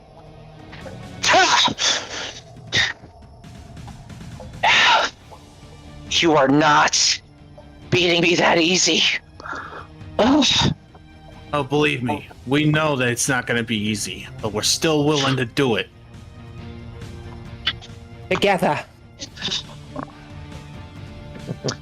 That is one of your spells. He only has the one action per. Yeah, so he's Really gonna have to. sucks. Like, what the hell? You know what? You know what? Since everyone has two actions, I'll let you have a second action. Okay. I'm gonna make that fair. That's kind of ridiculous. What happened in the creation of this character that I think caused me the to reason. only have one? I think it's because your artificer's main line doesn't get many multi-attacks. Yeah, usually your class's features usually their main thing is that they deal a lot of damage with one hit, whereas almost every other martial class gets more than one attack because they don't deal as much damage as an artificer does. All right. So I'm giving you a second action. So technically consider yourself having two actions. So you have one action left and a movement. I am going to cast Spirit Guardians. Then Alright, where are you placing it?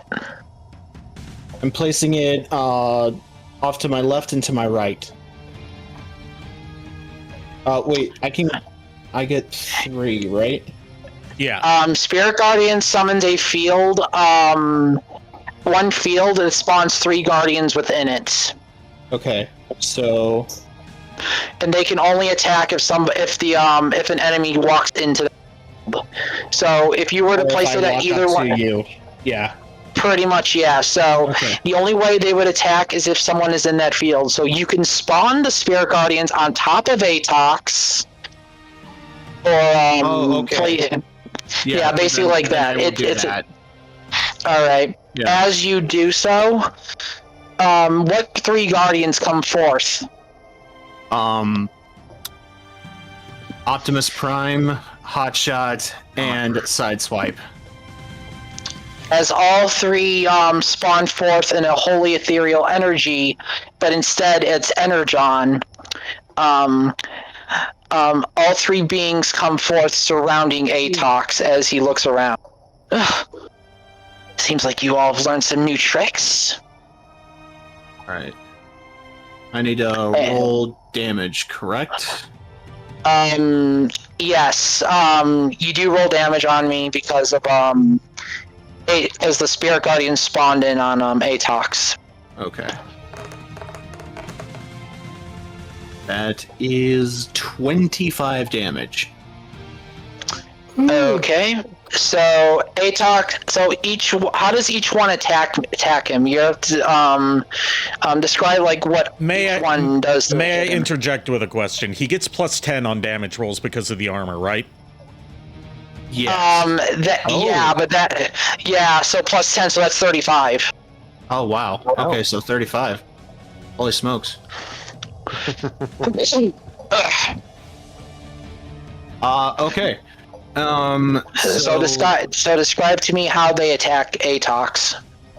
Optimus flips his hand in, and then his Energon axe comes out, and he takes a swipe at you from the right. Okay. Hotshot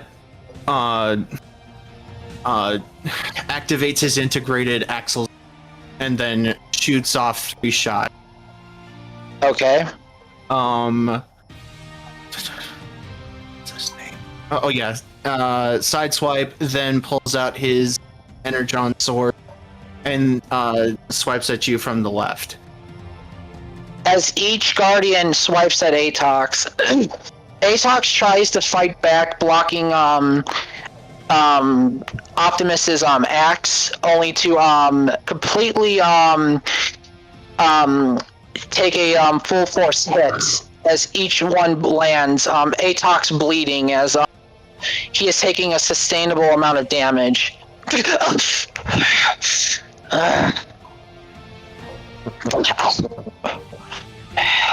Leon, let him go.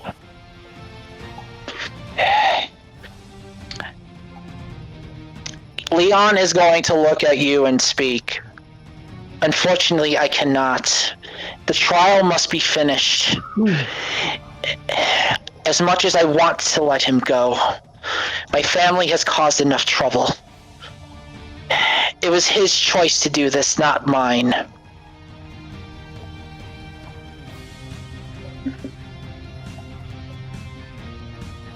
Alright, then to end my turn, I move feet. How many feet? You move? 30 feet. Alright, so you are like right, as you walk, you are cut, Actually, by, 25 feet. I'm gonna say 25 feet. So okay, I'm not like nose to nose with you. That would be weird. You would only be able to move 15 feet because as soon as you walk, you feel an invisible barrier like right in front of you surrounding Varen. What's this? Barrier he put up earlier, love. Looks like he wants the only person getting close to him to be me. Alright. I'll leave it to you, Varen. Duly noted. Alright, and I'm assuming with that it's next turn? Yes. Varen's turn. Alright, Varen, you're up. JKR, yes or no, is Atox close to 100? Yes, but not quite. I'll say that much. Okay. Alright, he is close though, okay. Go ahead, Varen. All right. So how far away is Varen from Atox right now? I know they're close in general, but still. You are 10 feet away because he knocked backwards. All right. First off, since there's a good 10 feet distance, she's going to use the ranged attack of the Captain's Cutlasses. Okay. Roll to see if you hit. And this is going to be with charisma, so I'm going to be adding +2 to the roll, Okay. just because I don't have it properly set up. No, you're fine. Yeah. 23. That hits. Roll damage. All right, so that's 3d8 +2 fire damage. Oh wow, that is 8. Wow. They all came up as 2s. Oh my god! No! No! I want to use a reroll there. Oh god. Alright.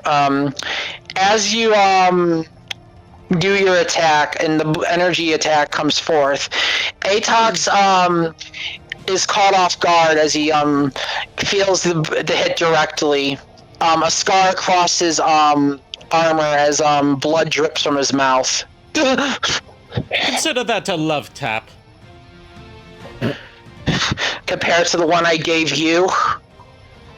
Yes, because I've got something else cooking. Giggity. No wonder why I can smell the brain cells burning. Let's see. She is going to, for her second action, she's going to use Vampiric Touch. Okay. Roll a touch AC, a touch attack against his AC and see if you pass. And that would be with your charisma. Can I use my reroll? What'd you roll? I rolled a 13. Yeah, you can reroll. That's very unlucky. So that is your free reroll. This time I got a 14. As you go to try and actually tell me how you try to grab Atox. She tries to lunge forward dramatically to leap forward and grab him by the collar. Atox is just going to sidestep as you grab at the air and you stumble forward a little bit, catching yourself. Speedy bitch. It wasn't even speed, I just stepped to the right. I knew you'd do that. Did you though? Did you though? I knew you'd do that. Well, I knew that you knew that I knew. Okay, god damn it. Anyway, you still have a bonus action if you haven't used it. Let's see, do I have any bonus actions I can use here? What? Unless it's only that hex. What do we have here? Oh no. I can't use that. My pack magic's all used up. Alright then. You still have a movement, but you can only move 20 feet away from Atox due to his Crown Paladin's ability. She's getting right up in his face.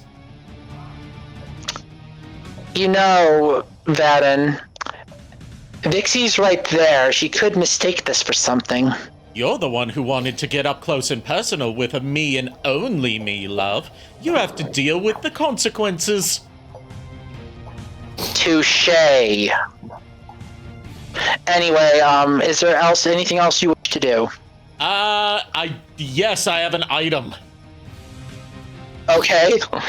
I've got a potion of healing greater. Alright, you're gonna use that. Yeah, I regain 4d4 plus 4 hit points. So, let me 48. roll that. You get 4d4. Yeah, it says 4d4.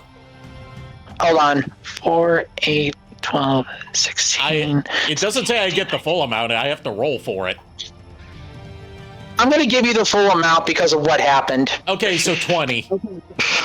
Yeah, I was going to say, I'm going to be nice because you took 84 points of damage from a Divine Smite. All right. All right. And that ends my turn. Oh, excuse me. She just like, all right. While she's, for a little bit of flavor text, like while she's, staring eye to eye, having a stare down with him, she like reaches into her pouch, pulls out a potion, guzzles it down all in one big gulp, throws the flask down to the ground, and keeps glaring at him. Atox is just going to have a stoic face as he's just like in the back of his head. And this is the woman Riku chose to be her wife. Holy shit. Damn Skippy! That's in his head, not out loud. Are you a psychic? Are you a divination? I just missed the in his head part, that's all. I know.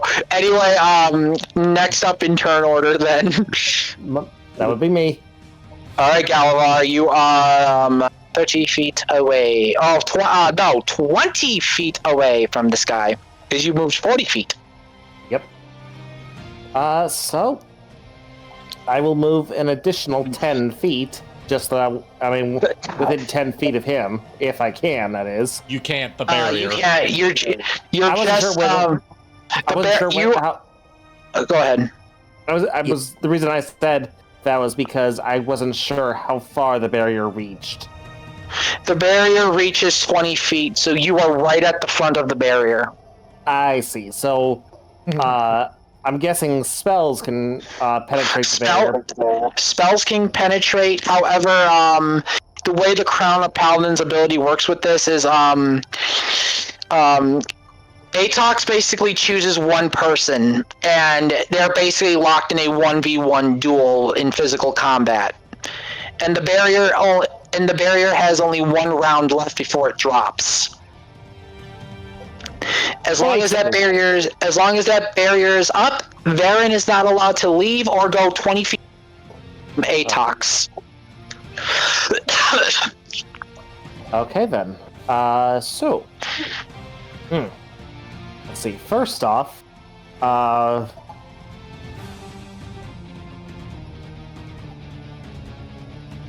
know what?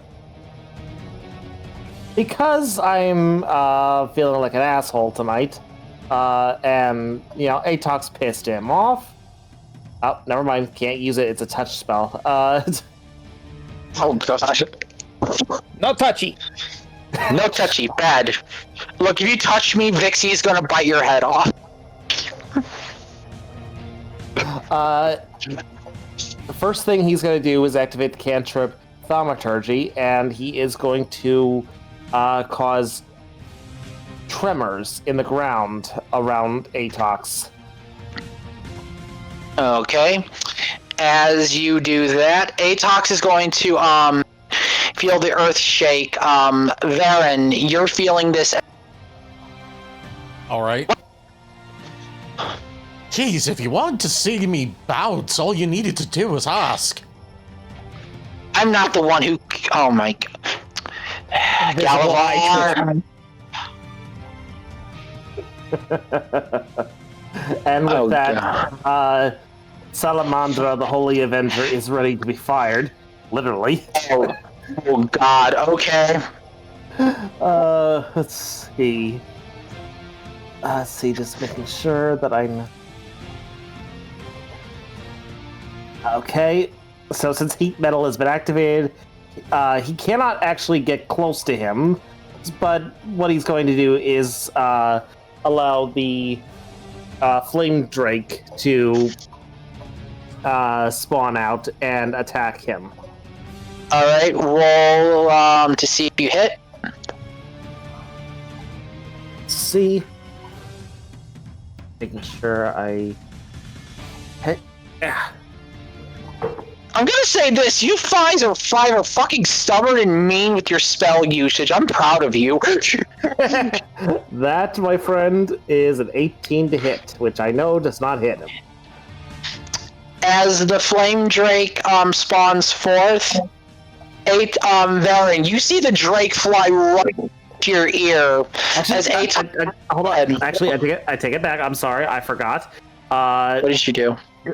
I forgot that because he's using an attack roll with a magic weapon, he also gets a +3 bonus to the attack. So actually, that's 21. Yeah, that does pass. So roll damage. Remember, read your stuff. Yeah, I missed that part because it's like I was looking at the page and I'm just like, oh yeah, here it does this, and I'm like, oh wait, it also does this. Shit, it also does that. Okay. I hope you all are enjoying your level 15 characters, by the way. Yes. Yeah. Yes. Let's see. Okay. That is a. Let's see. Oh wait, I'm rolling the wrong dice. God damn it!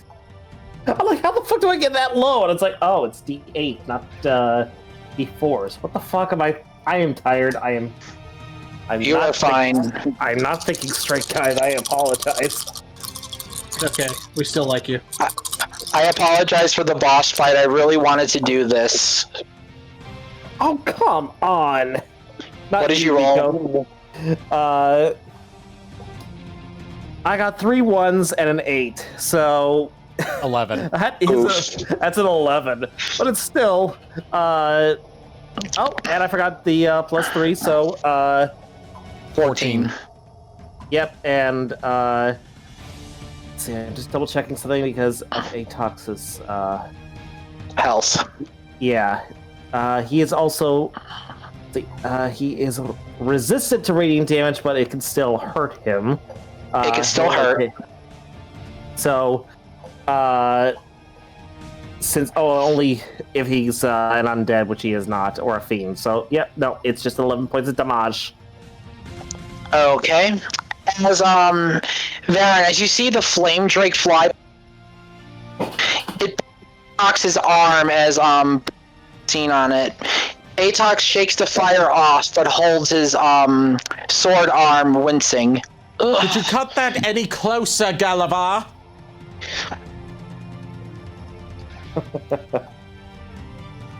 Let's see if he can. Look, I understand you wanted to see Varen bounce, but did you really have to toast her as well? Invisible eye twitch. But yeah, since I also get a second attack. Yep. I'm gonna do the same damn thing again. Okay, before you do, Atox is using one action since it returns 1 point of it returns each round he is there. Okay. So Atox is going to use his own command spell.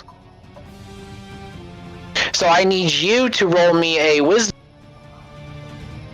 spell. Let's see. I am just going to just make sure I've got nothing to counter that with. I want to make sure I don't have counterspell, which I do not. So, wisdom saving throw, you say? Yep, it is a wisdom saving throw. You need to pass a 19. Okay. The hell? Okay, advantage against spells, magical effects within 10 feet. Okay, that's not within 10 feet of him. I don't know. Is that it's a spell, right? And it's not within 10 feet of him, though, right? Me for command, or what are you talking about? I have advantage against spells and magical effects within 10 You are feet. not within. You are not within 10 feet of me, so no, you do not have advantage. Okay, that's what I needed to know. Alright, I'm back. Alright, well, Welcome back. 14. No, you do not pass. So, command Galavar, do yourself a favor. Take a break. Take a time out. Throw your blade drop your blade next to you and sit. Did he just get Inuyasha? Yeah. So you have to drop your blade and until your next turn. Damn you, Nico. But he's going to, he's going to try and resist it. Obviously, he's not going to succeed, but he is what you can try. You can try and resist. Go for it. So he's like he's slowly trying to not drop the blade, but you could tell he is struggling to resist, but he is not succeeding. And the point where he drops the blade, and just this entire time, he is stiffly kneeling down on one knee the entire time, giving Atox the most vicious of stares. Atox is just gonna look at you with a piercing gaze, and you all see him kneel down and drop his blade. Only because you forced it on me. Did not do it willingly. You all forced my hand when I told you guys to leave me to my fate. That was on you. Anyway, with that would mean your action would have been canceled. Yeah. So, with that, it would go to the next person. Vixie. Which would, Vixie. What's wrong, Vixie? Alright, first things first. Protection from evil and good. That's not is that a spell slot or no? That's a buff. No, that is a buff. It is not a spell slot. You had that naturally. So, if you cast that, Galavar is free from the command spell, and you are all immune to command. Alright, protection from evil and good. She'll cast that. That's one of your actions. So, as the aura bursts forth from Vixie, Galavar, you find you're able to stand up. So of course, he instantly grabs the blade and climbs to his feet. Well, look who decided to join the fight again. Atox is gonna look at Vixie. He's gonna look at you with pride and respect. So that is one of your actions, Vixie. You have a movement and an item usage. Well, first she's gonna cast a spell. What spell? Suggestion.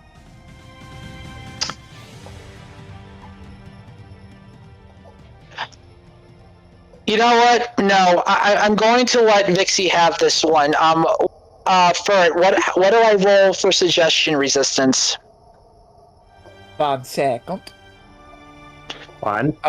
Where is that in? Spell? It's a spell, yes. Suggestion is a spell. What level spell are you casting, Vixie? Hold on. Let me see, because I know... I think it's a level 2 spell. But let me make sure. I think it's 2. Yes, I found it. Okay, a wisdom save of 18. Oh, God. Alright, JKR, I need a wisdom save for Atox. Please fail, please fail. I'm gonna be honest with you, Lulu, it's not gonna fail, just because of how Atox's saving throws work. Because like I said, if with every save he gets a +5, and with his wisdom save it's +15. Whatever it is, it's not gonna fail unless I somehow roll. If it rolls a 1. Yeah, nope, that's 17 plus all that shit. No way that's getting through. It wouldn't have got through either way because +5 and +15 makes it +20.